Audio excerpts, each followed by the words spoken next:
ಮನಸ್ಸಿನಿಂದಲೇ ಸದ್ಗುರುವಿನರಿವಿದ್ದು ಚಿಂತಿಸಿ ನಮ್ರದೇ ಜನನ ಮರಣಗಳೆಂಬ ದುಃಖವು ಅಳಿಯುವುದು ಬಹು ತೀವ್ರದೇ. ಭಕ್ತರಕ್ಷಕನಾದ ಸದ್ಗುರು ಅವರ ಶ್ರಮವನ್ನು ಕಳೆಯುತ್ತಾ ವ್ಯಕ್ತವಾಗಿಯೇ ಮಳೆಯ ತರಿಸಿದನೊಲಿದು ದಾಸರ ಪೊರೆಯುತ್ತ. ಶ್ರೀ ಗಣೇಶಾಯ ನಮಃ. ಶ್ರೀ ಸದ್ಗುರು ಸಿದ್ಧಾರೂಢಾಯ ನಮಃ. ಶ್ರೀ ಸದ್ಗುರು ಸಿದ್ಧಾರೂಢ ಮಹಾಪ್ರಭುಗಳವರ ದಿವ್ಯ ಚರಿತ್ರೆಯಲ್ಲಿ ಇಂದು 27ನೆಯ ಅಧ್ಯಾಯವು ಪ್ರಾಪ್ತವಾಗಿರುವಂತಹದ್ದು.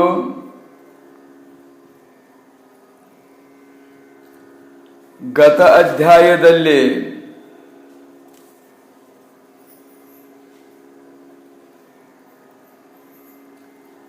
ಆರು ಮಂದಿ ಯವನರು ಮದ್ಯಪಾನ ಮತ್ತರಾಗಿ ಬಹಳಷ್ಟು ಮದಾಂಧರಾಗಿ ಮತ್ಸರದಿಂದ ಬಹಳಷ್ಟು ಪೀಡಿಸುತ್ತಾ ದುಃಖ ಕೊಡ್ತಾ ಹೊಡಿತಾ ಬಡಿತಾ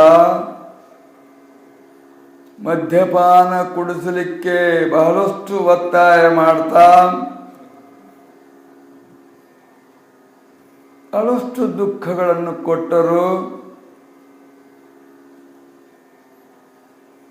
ಆದರೂ ಸಹನ ಮಾಡಿಕೊಂಡರು ಎನ್ನುವಂಥ ವಿಷಯವನ್ನ ಅನಂತರ ಸದ್ಭಕ್ತರಾಗಿರ್ತಕ್ಕಂಥವರು ಬಂದು ಕರೆದುಕೊಂಡು ಹೋಗಿ ಅವರನ್ನು ರಥದ ಮೇಲೆ ಕೂಡಿಸಿ ಶೃಂಗಾರ ಮಾಡಿ ವೈಭವದಿಂದ ಪೀತಾಂಬರ ಮೊದಲಾದಂಥವುಗಳನ್ನು ಹೊಚ್ಚಿ ಪುಷ್ಪಾಲಂಕಾರ ಮಾಡಿ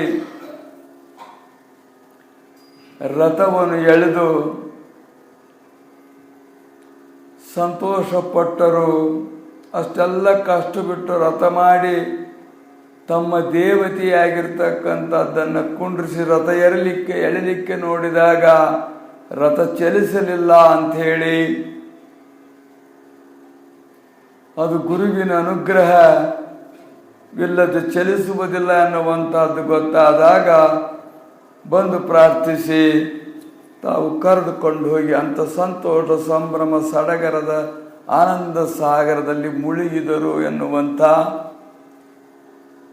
ವಿಷಯವನ್ನು ಕುರಿತು ಸವಿಸ್ತಾರವಾಗಿ ಪ್ರಕಟ ಮಾಡಿತು. ಆದರೆ ಮಹಾತ್ಮರಾಗಿರ್ತಕ್ಕಂಥವರು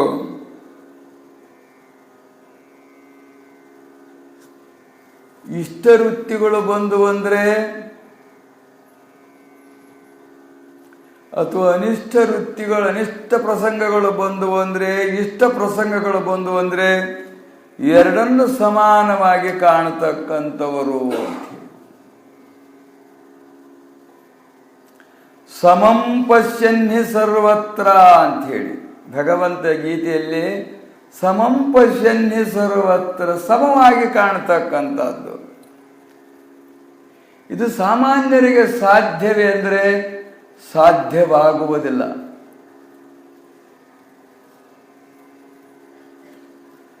ನಮ್ಮವೇ ಅವಯವಗಳಾಗಿದ್ದರೂ ಕೂಡ ನಾವು ತಾರತಮ್ಯಗಳನ್ನು ಮಾಡ್ತೇವೆ, ಬಹಳಷ್ಟು ತಾರತಮ್ಯ ಮಾಡ್ತೇವೆ. ನಮ್ಮವ ಅವು, ನಮ್ಮದ ಅದು, ಒಳಗಳಿಂದ ಬರೋದು ನಮ್ಮದೇ. ಆಲೆ ಅದಕ್ಕೆ ಎಡ ಅಂತವೆ, ಬಲ ಅಂತವೆ, ಏನೇನು ಎಡಗಾಲಿಡು ಬಲಗಾಲಿಡು ತಾರತಮ್ಯ. ಹೊಸ್ತ ಸಸಿ ಕರ್ಕೊಂಬಂದ್ಲು ಅಂದ್ರೆ ಬಲಗಾಲಿಡಬೇಕು, ಎತ್ತು ತಗೊಂಬಂದ್ವಿ ಅಂದ್ರೆ ಬಲಗಾಲಿಡಬೇಕು, ಆನೆ ತಗೊಂಬಂದ್ವಿ ಅಂದ್ರೆ ಬಲಗಾಲಿಡಬೇಕು. ನಾವು ತಾರತಮ್ಯಗಳನ್ನು ಮಾಡ್ತೇವೆ. ಗೃಹಸ್ಥರಾದಂಥವ್ರು ಮಾಡ್ತವಲ್ಲ. ಏನು ಎಡಗಾಲ ಇಡಿಸ್ತಾರ? ಎಡಗಾಲ ಇಡಿಸ್ತಾರ?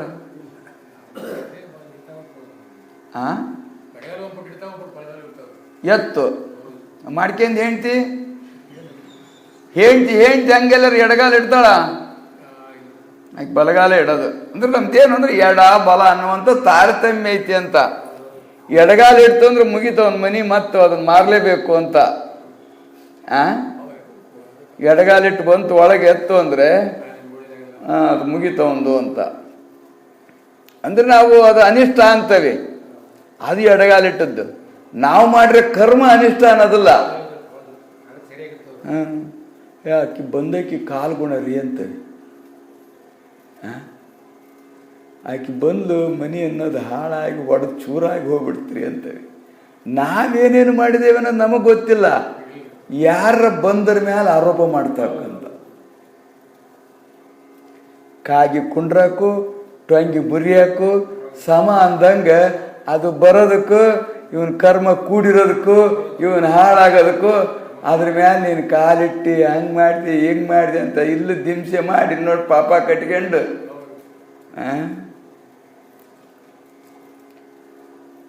ಅಂದ್ರೆ ಏನು ಅಂದ್ರೆ ನಾವು ಜಗತ್ತಿನಲ್ಲಿ ಹೊರಗೆಲ್ಲ ಸಮಾನ, ನಮ್ಮಲ್ಲೇ ನಾವು ಸಮಾನತೆಯನ್ನು, ನಾವು ಸಮಾನವಾಗಿರ್ತಕ್ಕಂಥದ್ದನ್ನು ಕೊಡ್ತಾ ಇಲ್ಲ.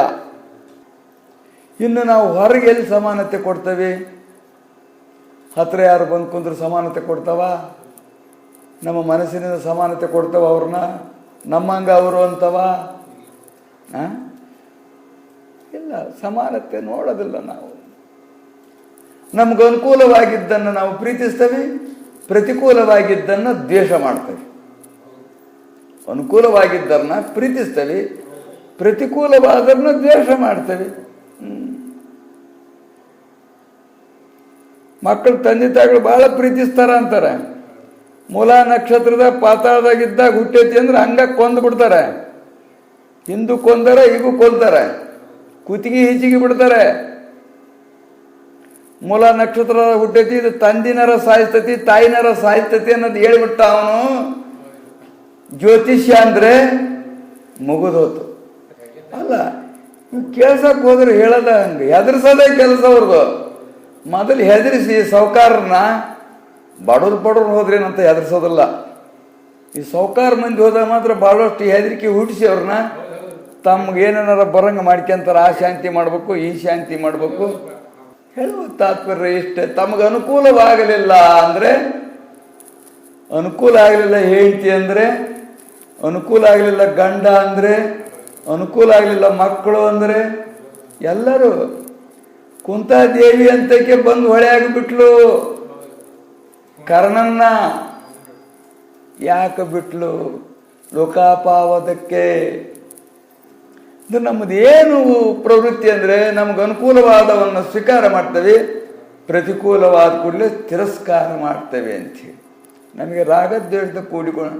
ಹಂಗ ಮಹಾತ್ಮರು ಅನುಕೂಲ ಪ್ರತಿಕೂಲ ಅವುಗಳನ್ನು ಸಮಾನವಾಗಿ ಕಾಣ್ತಾರೆ ಅಂತೇಳಿ ಹಿಂದಿನ ಚರಿತ್ರೆಯಲ್ಲಿ ಬಹಳಷ್ಟು ಪ್ರತಿಕೂಲ ಮಾಡಿದ್ರು ಅವರು. ಬಹಳಷ್ಟು ಕೋಲಿಲಿ ಹೊಡೆಯೋದೇನು, ಮಚ್ಚಿ ಮೇಲೆ ತಲೆ ಮೇಲೆ ಇಡೋದೇನು, ಶರಾಯಿ ಬಾಟ್ಲಿ ಹೊಡೆದೊಡೆದು ಕುಡ್ಸಕ್ಕೆ ಹೋಗೋದೇನು, ಏನೇನೋ ಭಾಳಷ್ಟು ಪ್ರಯತ್ನ. ಭಾಳಷ್ಟು 4-6 ಮಂದಿ ಒಂದು 3-4 ತಾಸು ಪೇಚಾಡಿದ್ದಾರೆ ಅವ್ರನ್ನ ಹಿಂಸೆ ಕೊಟ್ಕಂತ. ಅವರೇನು ತಾವು ಯಾಕೆ ಕೊಡ್ತೀರಿ, ಏನು ಮಾಡಿದೆವು ನಿಮಗೆ, ನಮ್ಮಿಂದ ಏನು ಅನಾಹುತ ಆಗೈತಿ, ನಾವೇನು ತೊಂದರೆ ಮಾಡ್ತೀವಿ. ಪ್ರತಿಕಾರದ ಚಕಾರ ಶಬ್ದವಿಲ್ಲ. ಸಹನವಾಗಿ ಶಾಂತಿಯಿಂದಲೇ ಅವುಗಳನ್ನು ಸ್ವೀಕಾರ ಮಾಡಿದರು. ಬರೀ ಕಣ್ಣು ಬಿಟ್ಟರೆ ಸುಟ್ಟು ಹೋಗ್ಬೇಕು ಅವರು. ಅವ್ರು ಯಾಕೆ ಜಗತ್ತ ಸುಟ್ಟು ಹೋಗುವಂಥ ಶಕ್ತಿ ಇದ್ರೂ ಕೂಡ ಅವ್ರು ಏನು ತೋರಿಸಿದ್ರು ನಮಗೆ ಅಂದರೆ, ಹಿಂಗೆ ಸಮಾನತೆ ಅನ್ನತಕ್ಕಂಥದ್ದನ್ನು ನಾವು ಅಭ್ಯಾಸ ಮಾಡ್ಕೊಂತ ಹೋಗ್ಬೇಕು. ಸಾಧನ ಅಂದರೆ ಇದೇ ಸಮದೃಷ್ಟಿ, ಅಭೇದ ದರ್ಶನ ಅನ್ನುವಂಥದ್ದನ್ನು ನಾವು ಮಾಡಿಕೊಳ್ಳಿಲ್ಲ ಅಂದರೆ ನಮ್ಮ ಪರಿವಾರದಲ್ಲಿ ನಮಗೆ ಸಮಾನ ದೃಷ್ಟಿ ಇರೋದಿಲ್ಲ, ನಮ್ಮ ಅವಯವಗಳಲ್ಲಿ ಸಮಾನ ದೃಷ್ಟಿ ಇಲ್ಲ, ಯಾರ ಹತ್ರ ನಾವು ಸಮಾನವಾಗಿ ಇರೋದೇ ಇಲ್ಲ. ಅನುಕೂಲ ಪ್ರತಿಕೂಲ ನೋಡ್ತಾವೆ, ಅನುಕೂಲ ಪ್ರತಿಕೂಲ ನೋಡ್ತವೆ. ಪ್ರತಿಕೂಲ ಇತ್ತಂದ್ರೆ ಯಾರೂ ಬೇಡ ಅಂತೇವಿ. ಯಾವ ದೇವರು ಬೇಡಪ್ಪ, ಯಾವ ಗುರುಗಳು ಬೇಡಪ್ಪ, ಯಾರು ಬೇಡ. ಪ್ರತಿಕೂಲ ಆಕತಿ ಅಂದರೆ ಬೇಡಪ್ಪ.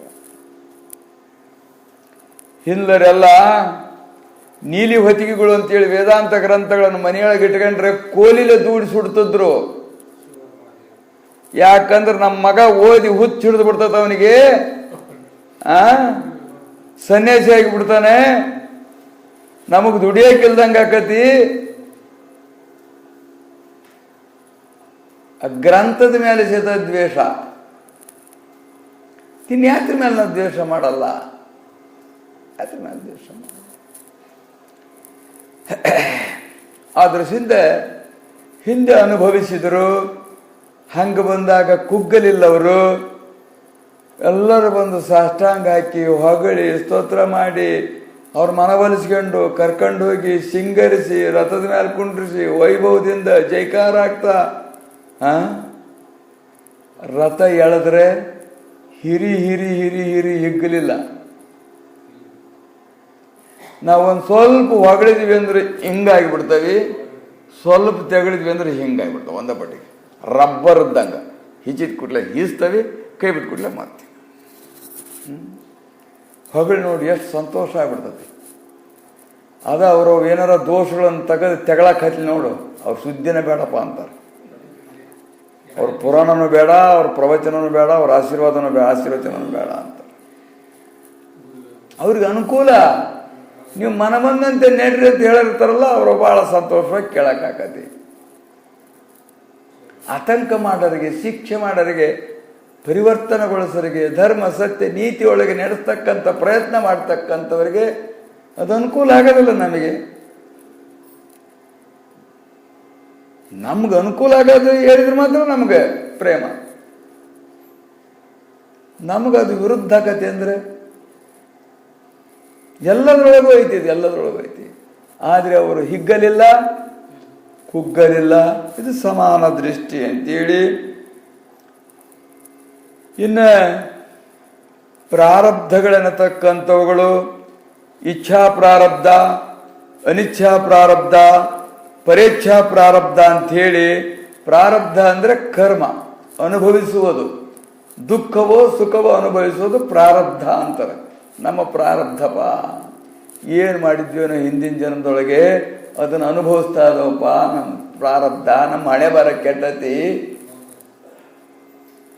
ಇದರ ತಾತ್ಪರ್ಯ ಅದು ಹೆಂಗ ನಮಗೆ ಭೋಗ ಕೊಡ್ತತಿ ಅಂದರೆ, ನಮ್ಮಿಚ್ಛೆಯಿಂದಲೇ ನಮಗೆ ಸುಖ ದುಃಖಗಳನ್ನು ಕೊಡ್ತತಿ, ಅಥವಾ ಪರನಿಚ್ಛೆಯಿಂದ ಸುಖ ದುಃಖಗಳನ್ನು ಕೊಡ್ತತಿ. ಅವ್ರಿಗೂ ಇಚ್ಛೆ ಇರೋದಿಲ್ಲ, ನಮಗೂ ಇಚ್ಛೆ ಇರೋದಿಲ್ಲ. ಅನಿಚ್ಛೆದಿಂದ ಬಂದು ದುಃಖ ಕೊಡ್ತಾ ಇರ್ತತಿ. ಅದು ಅವ್ರ ಇಚ್ಛೆ ಬಂದು ಅವರನ್ನು ಪೀಡಿಸ್ಬೇಕು, ಹೊಡಿಬೇಕು, ದುಃಖ ಕೊಡಬೇಕು, ಕಣ್ಣು ಕೀಳ್ಬೇಕು, ತಲೆ ಮೇಲೆ ಕಲ್ಲು ಹಾಕಬೇಕು, ಹೆಂಡ ಕುಡಿಸ್ಬೇಕು. ಇದು ಅವ್ರ ಇಚ್ಛೆ. ಅವ್ರ ಇಚ್ಛೆಯಿಂದ ದುಃಖ ಕೊಡ್ತದೆ. ನಮ್ಮ ದರ್ವೊಂದು ಕ್ಷಣದಲ್ಲಿ ಆಗ್ತಕ್ಕಂಥ ವ್ಯವಹಾರಗಳು ಕೂಡ 3 ರೀತಿಯಾಗಿರುವಂಥದ್ರಿಂದನೇ ಆಗ್ತಿರ್ತದೆ. ಇಲ್ಲ ಒಮ್ಮೆ ನಮ್ಮ ಇಚ್ಛೆಯಿಂದಲೇ ನಾವು ದುಃಖ ಅನುಭವಿಸ್ತೇವೆ, ಇಲ್ಲ ಪರರಿಚ್ಛೆಯಿಂದ ದುಃಖ ಅನುಭವಿಸ್ತೇವೆ, ಇಲ್ಲದ್ರೆ ಅನಿಚ್ಛೆ. ನಮಗೂ ಇಚ್ಛೆ ಇರೋದಿಲ್ಲ, ಅವ್ರಿಗೂ ಇಚ್ಛೆ ಇರೋದಿಲ್ಲ, ಅನಿಚ್ಛೆಯಿಂದ ಆಗ್ತಿರ್ತವೆ. ಕೆಲವು ಅನಿಚ್ಛೆಯಿಂದ ಆಗ್ತಿರ್ತವೆ. ಹರಿಶ್ಚಂದ್ರ ಅನುಭವಿಸಿದ ದುಃಖನ ಪರರಿಚ್ಛೆ ಅದು ಅಂತೀವಿ. ವಶಿಷ್ಠ ವಿಶ್ವಾಮಿತ್ರರ ಸಂವಾದದಲ್ಲಿ ಬಹಳ ಸತ್ಯವಂತ ಅದನ ಅಂತ ಅಂದದ್ದು ಕೇಳಿ ಶಬ್ದವನ್ನ ಅವನ ಸತ್ಯತನ ಕೆಡಿಸ್ಬೇಕು ಅನ್ನುವಂಥ ಮತ್ಸರ ದ್ವೇಷದಿಂದ ಬಂದು ಬಹಳಷ್ಟು ಕಾಡಿ ಅವನದೆಲ್ಲ ಅಪಹರಿಸಿ ಅವನು ಸ್ಮಶಾನ ಕಾಯಂಗೆ ಮಾಡಿದ, ಹೆಂಡತಿ ಮಾರಂಗೆ ಮಾಡಿದ, ಎಲ್ಲ ಮಾಡಿದ. ಅದು ಪರೇಚ್ಛಾ ಪ್ರಾರಬ್ಧ ಅಂತ. ಪರೇಚ್ಛಾ ಪ್ರಾರಬ್ಧ. ರಾಮ ವನವಾಸ ಹೋಗಿದ್ದು ಪರೇಚ್ಛಾ ಪ್ರಾರಬ್ಧ. ಸೀತೆ ರಾವಣನ ವಶವಾಗಿದ್ದು ಇಚ್ಛಾ ಪ್ರಾರಬ್ಧ. ಅದ್ರಾಗ ನೋಡು, ಅವನು ವನವಾಸ ಹೋಗಿದ್ದು ಪರೇಚ ಅವರ ಅಪ್ಪನ ಇಚ್ಛೆ ಅದು, ಅವರ ಚಿಕ್ಕಮ್ಮನ ಇಚ್ಛೆ ಅದು, ತನ್ನದ ಇಚ್ಛೆ ಅಲ್ಲ. ಬೆಳಿಗ್ಗೆ ಪಟ್ಟಾಭಿಷೇಕ ಮಾಡಬೇಕು, ನಾರ್ಮಡಿ ಹುಟ್ಟು ಹೊಂಟ, ಅವನ ಇಚ್ಛೆ ಹಂಗಿತ್ತು ಅಂತೇಳಿ ಅವನಿಂದ ದುಃಖ ಅನುಭವಿಸ್ತ.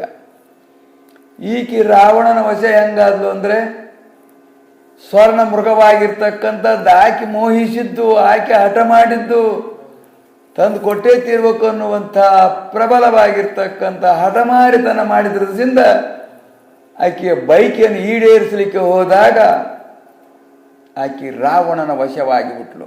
ಇದು ಆಕೆ ಇಚ್ಛಾ ಪ್ರಾರಬ್ಧ.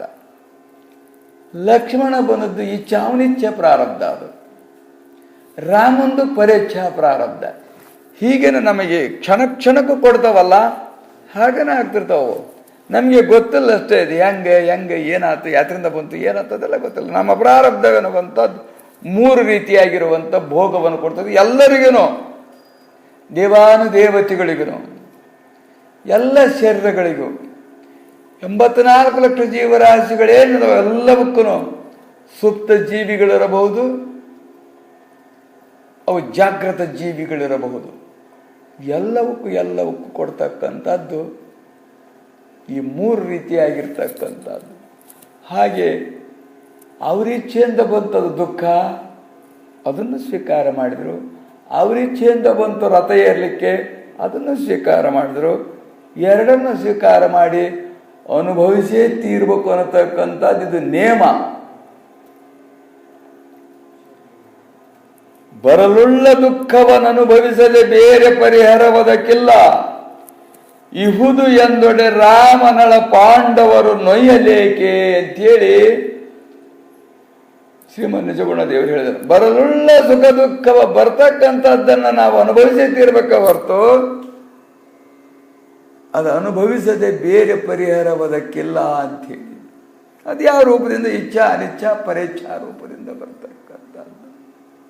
ಆದ್ರಿಂದ ಏನ್ ಹೇಳ್ತೇವೆ ಧರ್ಮ ಗ್ರಂಥವು ಅಂದ್ರೆ, ನ ಭುಕ್ತಂ ಕ್ಷೀಯತೆ ಕರ್ಮ, ನ ಭುಕ್ತಂ ಕ್ಷೀಯತೆ ಕರ್ಮ. ನಾವು ಅನುಭವಿಸದರೆ ಕ್ಷೀಣವಾಗುವುದಿಲ್ಲ ಕರ್ಮ. ಕಲ್ಪಕೋಟಿ ಶತೈರಪಿ ಅವಶ್ಯಂ ಅನುಭೋಕ್ತವ್ಯಂ ಕೃತಕರ್ಮ ಶುಭಾಶುಭಂ ಅಂತೇಳಿ. ನ ಭುಕ್ತಂ ಕ್ಷೀಯತೆ ಕರ್ಮ ಕಲ್ಪಕೋಟಿ ಶತೈರಪಿ.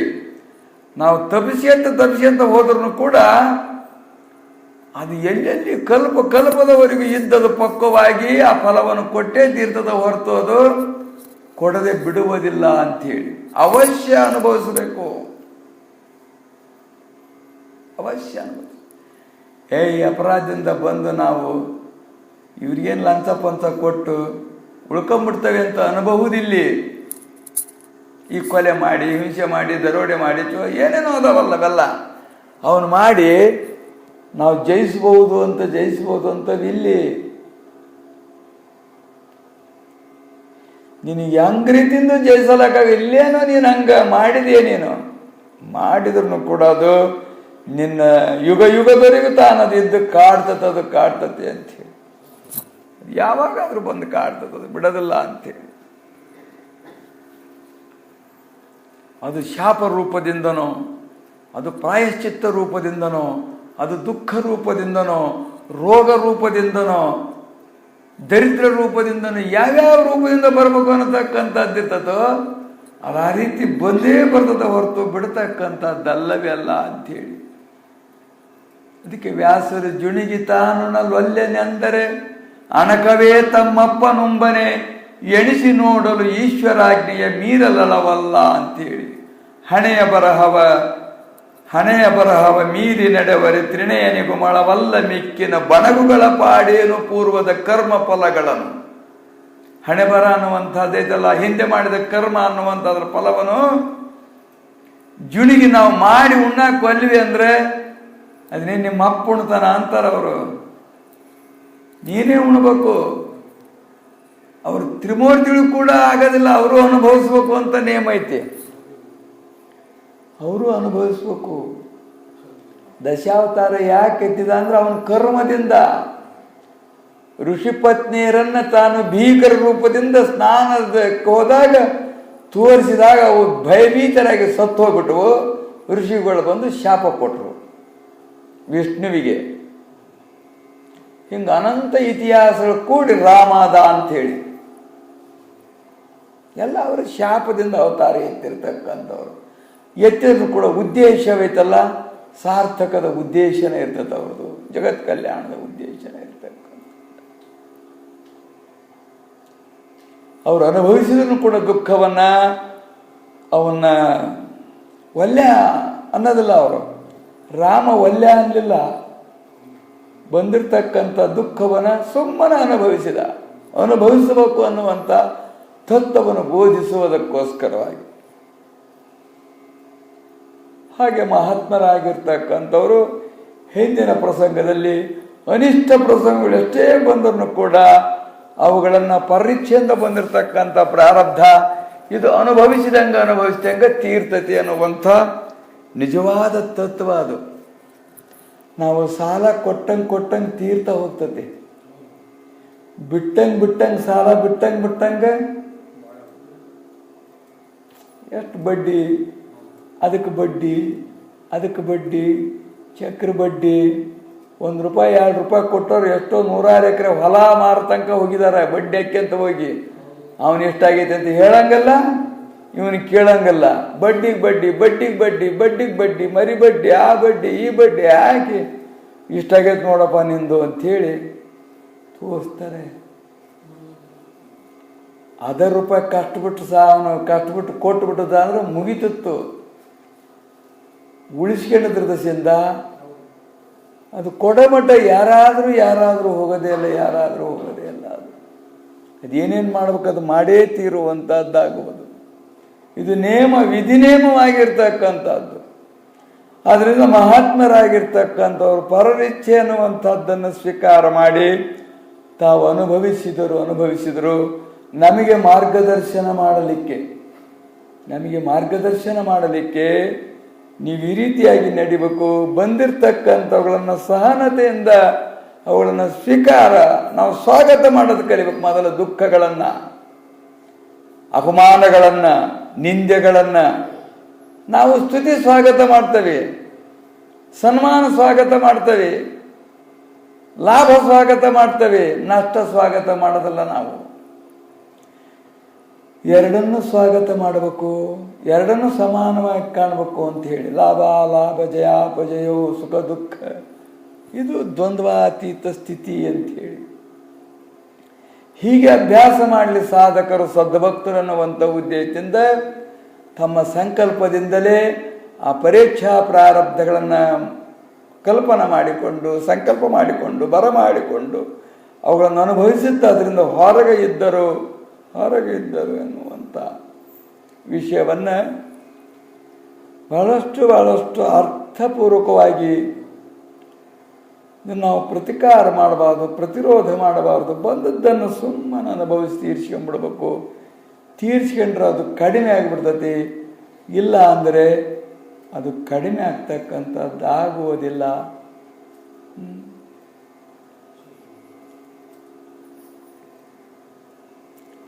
ಅಂತ ಬಹಳಷ್ಟು ನೀತಿಪರವಾಗಿ, ಶ್ರುತಿಪರವಾಗಿ, ಧರ್ಮಪರವಾಗಿ, ಸತ್ಯಪರವಾಗಿ ಆ ವಿಷಯಗಳನ್ನು ಬೋಧಿಸಿದರು. ಸತ್ಯಪರವಾಗಿ ಆ ವಿಷಯಗಳನ್ನು ನಾವೇನೇನೋ ರೀತಿ ಮೋಸ ಮಾಡಕ್ಕೆ ಹೋಗ್ತೇವೆ, ಏನೇನೋ ವಂಚನೆ ಮಾಡ್ತೇವೆ, ಏನೇನೋ ದ್ರೋಹ ಮಾಡಿ ಬದುಕ್ತೇವೆ ನಾವು ಅಂತ ತಿಳ್ಕೊಂಡಿದ್ದೇವೆ. ಇವೆಲ್ಲ ಮಾಡಿ ನಾವು ಸುಖವಾಗಿರ್ತೇವೆ ಅಂತ ತಿಳ್ಕೊಂಡಿದ್ದೇವೆ. ಸುಖವಾಗಿರ್ಲಿಕ್ಕೆ ಆಗೋದಿಲ್ಲ.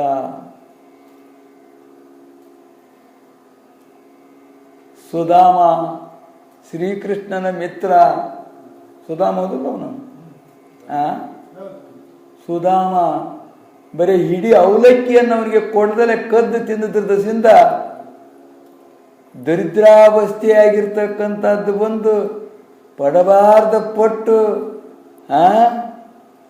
ಕೊನೆಗೆ ಏನು ತಡ್ಕೊಳ್ಳಾಗಲಿಲ್ಲದೆ ಆಮೇಲೆ ಶ್ರೀಕೃಷ್ಣನ ನೆನಪು ಬಂದು ಅವು ಎಂಥವೋ ಮುಗ್ಗಲ ಅವಲಕ್ಕಿ ತಗೊಂಡು ಹಂಗೆ ಬರೀ ಕೈಲಿ ಹೋಗಬಾರ್ದು ಅಂತೇಳಿ ಅವನು ಹೇಳ್ತಿ ಎಲ್ಲೇ ಇಟ್ಟವು ಒಂದು ಹಿಡಿ ಕೊಟ್ಟಾಗ ಅದನ್ನು ಕೊಟ್ಟು ಕೂಡಲೇ ಆ ಋಣ ಅನ್ನುವಂಥದ್ದು ಹೋಗಿ ಇಲ್ಲಿ ಸಂಪತ್ತು ಬಂತು. ಸಂಪತ್ತು, ಅಧಿಕಾರ, ಐಶ್ವರ್ಯದಾಗಿದ್ರೂ ಕೂಡ ಇವನು ಬಡತನ ದರಿದ್ರದಿಂದ ಬಂದನ ಅಂತೇಳಿ ತಾತ್ಸಾರ ಮಾಡಲಿಲ್ಲ, ಅವನನ್ನು ಸ್ವೀಕಾರ ಮಾಡಿದ. ಬಾಲ್ಯ ಸ್ನೇಹಿತ, ಬಾಲ್ಯದಲ್ಲಿ ಬಹಳಷ್ಟು ಸ್ನೇಹಿತರಿಂದ ಇದ್ದಿರ್ತಕ್ಕಂಥವ್ರು, ಅಭಿಮಾನದಿಂದ ಇದ್ದಿರ್ತಕ್ಕಂಥವ್ರು. ಅದು ಬಂಧನ ಆದ ತಕ್ಷಣದಲ್ಲಿ ತಾನೇ ಎದ್ದು ಬಂದು, ಸುಧಾಮ್ ಬಂಧನ ಅಂತ ಇಷ್ಟು ಹೇಳಿದ ಕೂಡಲೇ ತಾನೇ ಎದ್ದು ಬಂದು ಕರೆದುಕೊಂಡು ಹೋಗಿ ಸಿಂಹಾಸನದ ಮೇಲೆ ಕುಂಡ್ರಿಸಿ, ಇವನಿಗೆ ಉಟ್ಗಾಣಕ್ಕೆ ಬಟ್ಟಿಲ್ಲ, ಅದು ಇಲ್ಲ ಇದಿಲ್ಲ, ಹರಕು ಪಂಜಿ, ಹರಕು ಮ್ಯಾಲೆ ಯಾವ ಸ್ನಾನ ಮಾಡಿತ್ತು ಏನು, ಇಂಥ ದರಿದ್ರಾವಸ್ಥೆ ಇದ್ರೂ ಕೂಡ ಅವನು ಅದನ್ನೇನು ನೋಡಿದ, ಬರೇ ಸ್ನೇಹವನ್ನು ನೋಡಿದ, ಬಾಲ್ಯ ಸ್ನೇಹವನ್ನು. ಏನು ತಂದೀವ ಅಂದರೆ ಕೊಡಕ್ಕೂ ನಾಚ್ಕೊಂಡಾವೆ ಅಂತ ಇಷ್ಟು ಅರಿಬ್ಯಾಗ ಕಟ್ಕೊಂಡು ಗಂಟು ಇಟ್ಕೊಂಡಿದ್ದ. ಏನು ಕಳಿಸಿದಾಳೆ ನಮ್ಮ ಅತ್ತಿಗೆ ಅಂತ ಕೇಳಿದರೆ ನೀನು ನಾಚಿಗೆ ಆತ, ಅವನು ನೋಡಿ ಆಶ್ಚರ್ಯ ಆತ, ಎಂಥದ್ದು ವೈಭವ ಏನಿದು ಅಂತೇಳಿ. ಆಮೇಲೆ ಅವಲಕ್ಕಿ ಕೊಟ್ಟಾಗ ಇಡೀ ಅವಲಕ್ಕಿನವನ್ನು ತಾನು ತಿಂದ ಬಳಕ ಹರಿಸಿ ಆಶೀರ್ವದಿಸಿದ ಬಳಕ ಇವನು ಹೋಗೋದ್ರಾಗ ಬಂಗಾರದ ಮನೆಯೇ ಎಲ್ಲ ಆಗಿತ್ತು ಅಂತೇಳಿ. ಆ ಅವಲಕ್ಕಿ ಕದ್ದು ತಿಂದದ್ದು ಅದು ಕರ್ಮ ಇರೋ ಮಠ ದರಿದ್ರನಾಗಿದ್ದ. ಅವನ ಪಾಲಿನ ಅವಲಕ್ಕಿ ಕೊಟ್ಟ ತಕ್ಷಣದಲ್ಲಿಯೇ ಆ ಋಣಮುಕ್ತನಾದ. ಅದರಿಂದ ಸಂತೋಷ ಸಂಭ್ರಮವಾಯಿತು ಅಂತೇಳಿ. ಅದೇ ದ್ರುಪದ ರಾಜ ಮತ್ತು ದ್ರೋಣಾಚಾರ್ಯರು ಇವರು ಒಂದೇ ಗುರುವಿನಲ್ಲಿ ಅಭ್ಯಾಸ ಮಾಡಿರ್ತಕ್ಕಂಥವ್ರು. ದ್ರುಪದ ರಾಜ ಮತ್ತು ದ್ರೋಣರು ಇಬ್ಬರು ಬಹಳಷ್ಟು ಆತ್ಮೀಯತೆಯಿಂದ ಒಂದಾಗಿದ್ದರು. ನನಗೇನಾರು ರಾಜ್ಯ ಸಿಕ್ಕರೆ ನಿನಗೆ ಅರ್ಧ ಕೊಡ್ತೇನೆ ಅಂಥೇಳಿ ದ್ರುಪದ ಹೇಳಿದ್ದ, ಅರ್ಧ ರಾಜ್ಯ ಕೊಡ್ತೇನೆ ಅಂತೇಳಿ.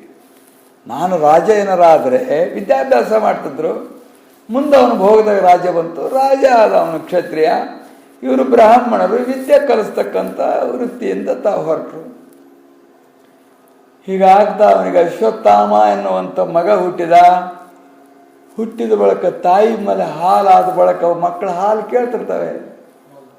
ಹಾಲು ಕೇಳರು, ಬಡತನ, ಬಹಳಷ್ಟು ದರಿದ್ರತನ ಏನಿಲ್ಲ. ಅವಾಗ ಅಕ್ಕಿ ಹಿಟ್ಟು ಕಲಿಸಿ ಇದೇ ಹಾಲು ಅಂತ ಕುಡಿಸ್ತಿದ್ರಂತೆ. ಭಾಳ ವ್ಯತ್ಯ ಆಗದಂತ, ಒಂದು ಹಾಲು ಕುಡಿಸೋಕ್ಕಾಗೊಂದು ಈ ವಯಸ್ಸಿನಾಗ ಆ ಮಗುವಿಗೆ ಅಂತೇಳಿ. ಹೆಂಗೋ ದ್ರುಪದ ಹೇಳಿದ್ದ, ನನ್ನ ಬಾಲ್ಯ ಸ್ನೇಹಿತ ಕೊಡ್ತಾನ ಅಂತ ಹೋಗ್ಬಿಟ್ರೆ ಒಂದು ದರಿದ್ರ ಬಡವ ಬ್ರಾಹ್ಮಣನಾಗಿ ಹೋದ್ನಲ್ಲ, ತಿರಸ್ಕಾರ ಮಾಡಿಬಿಟ್ಟ. ಏನು ಅರ್ಧ ರಾಜ್ಯ ಕೊಡ್ತಾನೆ ಇದ್ದ, ಒಂದು ಆಕಳ ಕೊಟ್ಟರು ಸಾಕು ಅನ್ನೋದು ಅಷ್ಟೇ ಇತ್ತು ಅವ್ರ ಮನಸ್ಸಿನಾಗ. ಭಾಳಷ್ಟು ಹಂಗಿಸಿ ಹೀಯಾಳಿಸಿ ಮಾತಾಡ್ತಿರ್ತಾವ ನೋಡು. ಎಲ್ಲರ ಪಾಪರಾಗಿ ಬಂದರು, ನಮ್ಮ ಎದುರಿಗೆ ಬಂದರು ಅಂದರೆ ಭಾಳ ಹಂಗಿಸಿ ಮಾತಾಡ್ತಿರ್ತಾರೆ. ಬಡತನ ಬಂದಿತ್ತು ಅಂತಂದರೆ ಮತ್ತು ದಾರಿಯಾಗ ಕಂಡ್ರೆ ಬೇರೆ ದಾರಿ ಹಿಡಿದ್ಬಿಡ್ತಾರೆ ಕೆಲವರು. ದೂರ ಬರೋದು ಕಂಡು ಕೊಡ್ಲೇನೆ ಮತ್ತೆ ಎದುರಿಗೆ ಕೂಡಿದ್ರೆ ಇವನಿಗೆ ಚಹಾ ಕುಡಿಸ್ಬೇಕಾಗತಿ, ತಿಳಿದಾಗ ಮತ್ತು ಏನಾರು ರೊಕ್ಕ ಕೇಳಿದ್ರೆ ಕೊಡ್ಬೇಕಾಕತಿ. ಮೊದಲು ಹುಷಾರಿರ್ತಾರೆ, ಭಾಳ ಹುಷಾರು ಅದ್ರಾಗಂತೂ. ದೂರ್ಲಿಂದಂಗೆ ನೋಡಿ ಹಂಗೆ ಅರಗಾಗಿಬಿಡ್ತಾರೆ.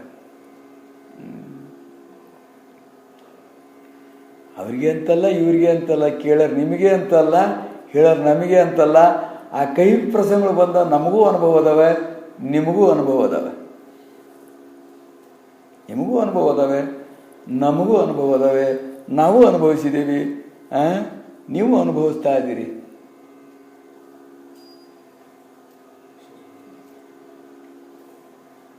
ಒಲೆ ಮೇಲೆ ಇಡಕ್ಕೊಂದು ಚೇಟಿಗಿದ್ದಿದ್ದಿಲ್ಲ, ಉಣ್ಣಾಕೊಂದು ಮುಚ್ಚಿಡ್ದಿದ್ದಿಲ್ಲ, ಕುಡಿಯಾಕೊಂದು ಮೈಗಿ ಇದ್ದಿದ್ದಿಲ್ಲ.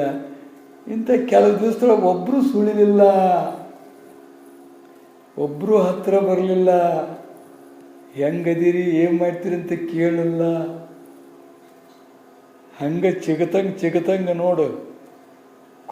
ಕೊನರಿತು ಒಂದಾದ ಕೂಡ್ಲೇನೆ, ಬಲಬರಡು ಹೈನಾತು ಅಂದ ಕೂಡ್ಲೇನೆ, ಗೊಡ್ಡೆಮ್ಮೆ ಗಬ್ಬಾಗೈತೆ ಅಂದ್ಕೂಡ್ಲೆ ತಂದು ಕಟ್ಟಿ ಮೇಸೋದಿಲ್ವ?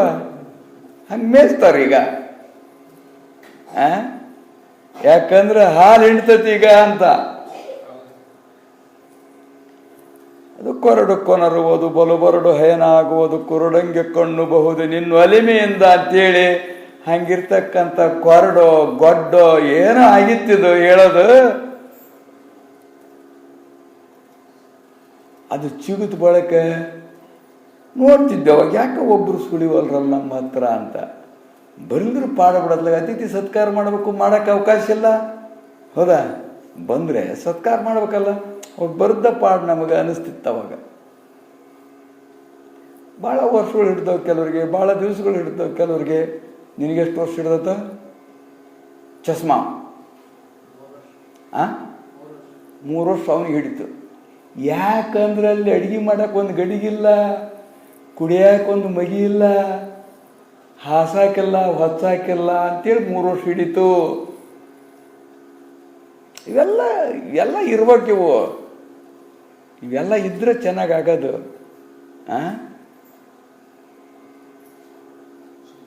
ಮತ್ತೆ ಚಿಗುತ್ತು, ಹೂವಾಗಿ, ಹಣ್ಣಾಗಿ, ಸುಗಂಧ ಆಗಿ ಎಲ್ಲ ಅದ ಬಳಿಕ ಮಸ್ತ್ ಶುರುವಾತು. ಅಲ್ಲ ಅದು ಜಗತ್ತಿನ ಸ್ವಭಾವ ಮೊದಲ ಗೊತ್ತಿತ್ತ. ಭಾಳಷ್ಟು ಅನುಕೂಲ ಅಂದ್ವಿ ಅದನ್ನು.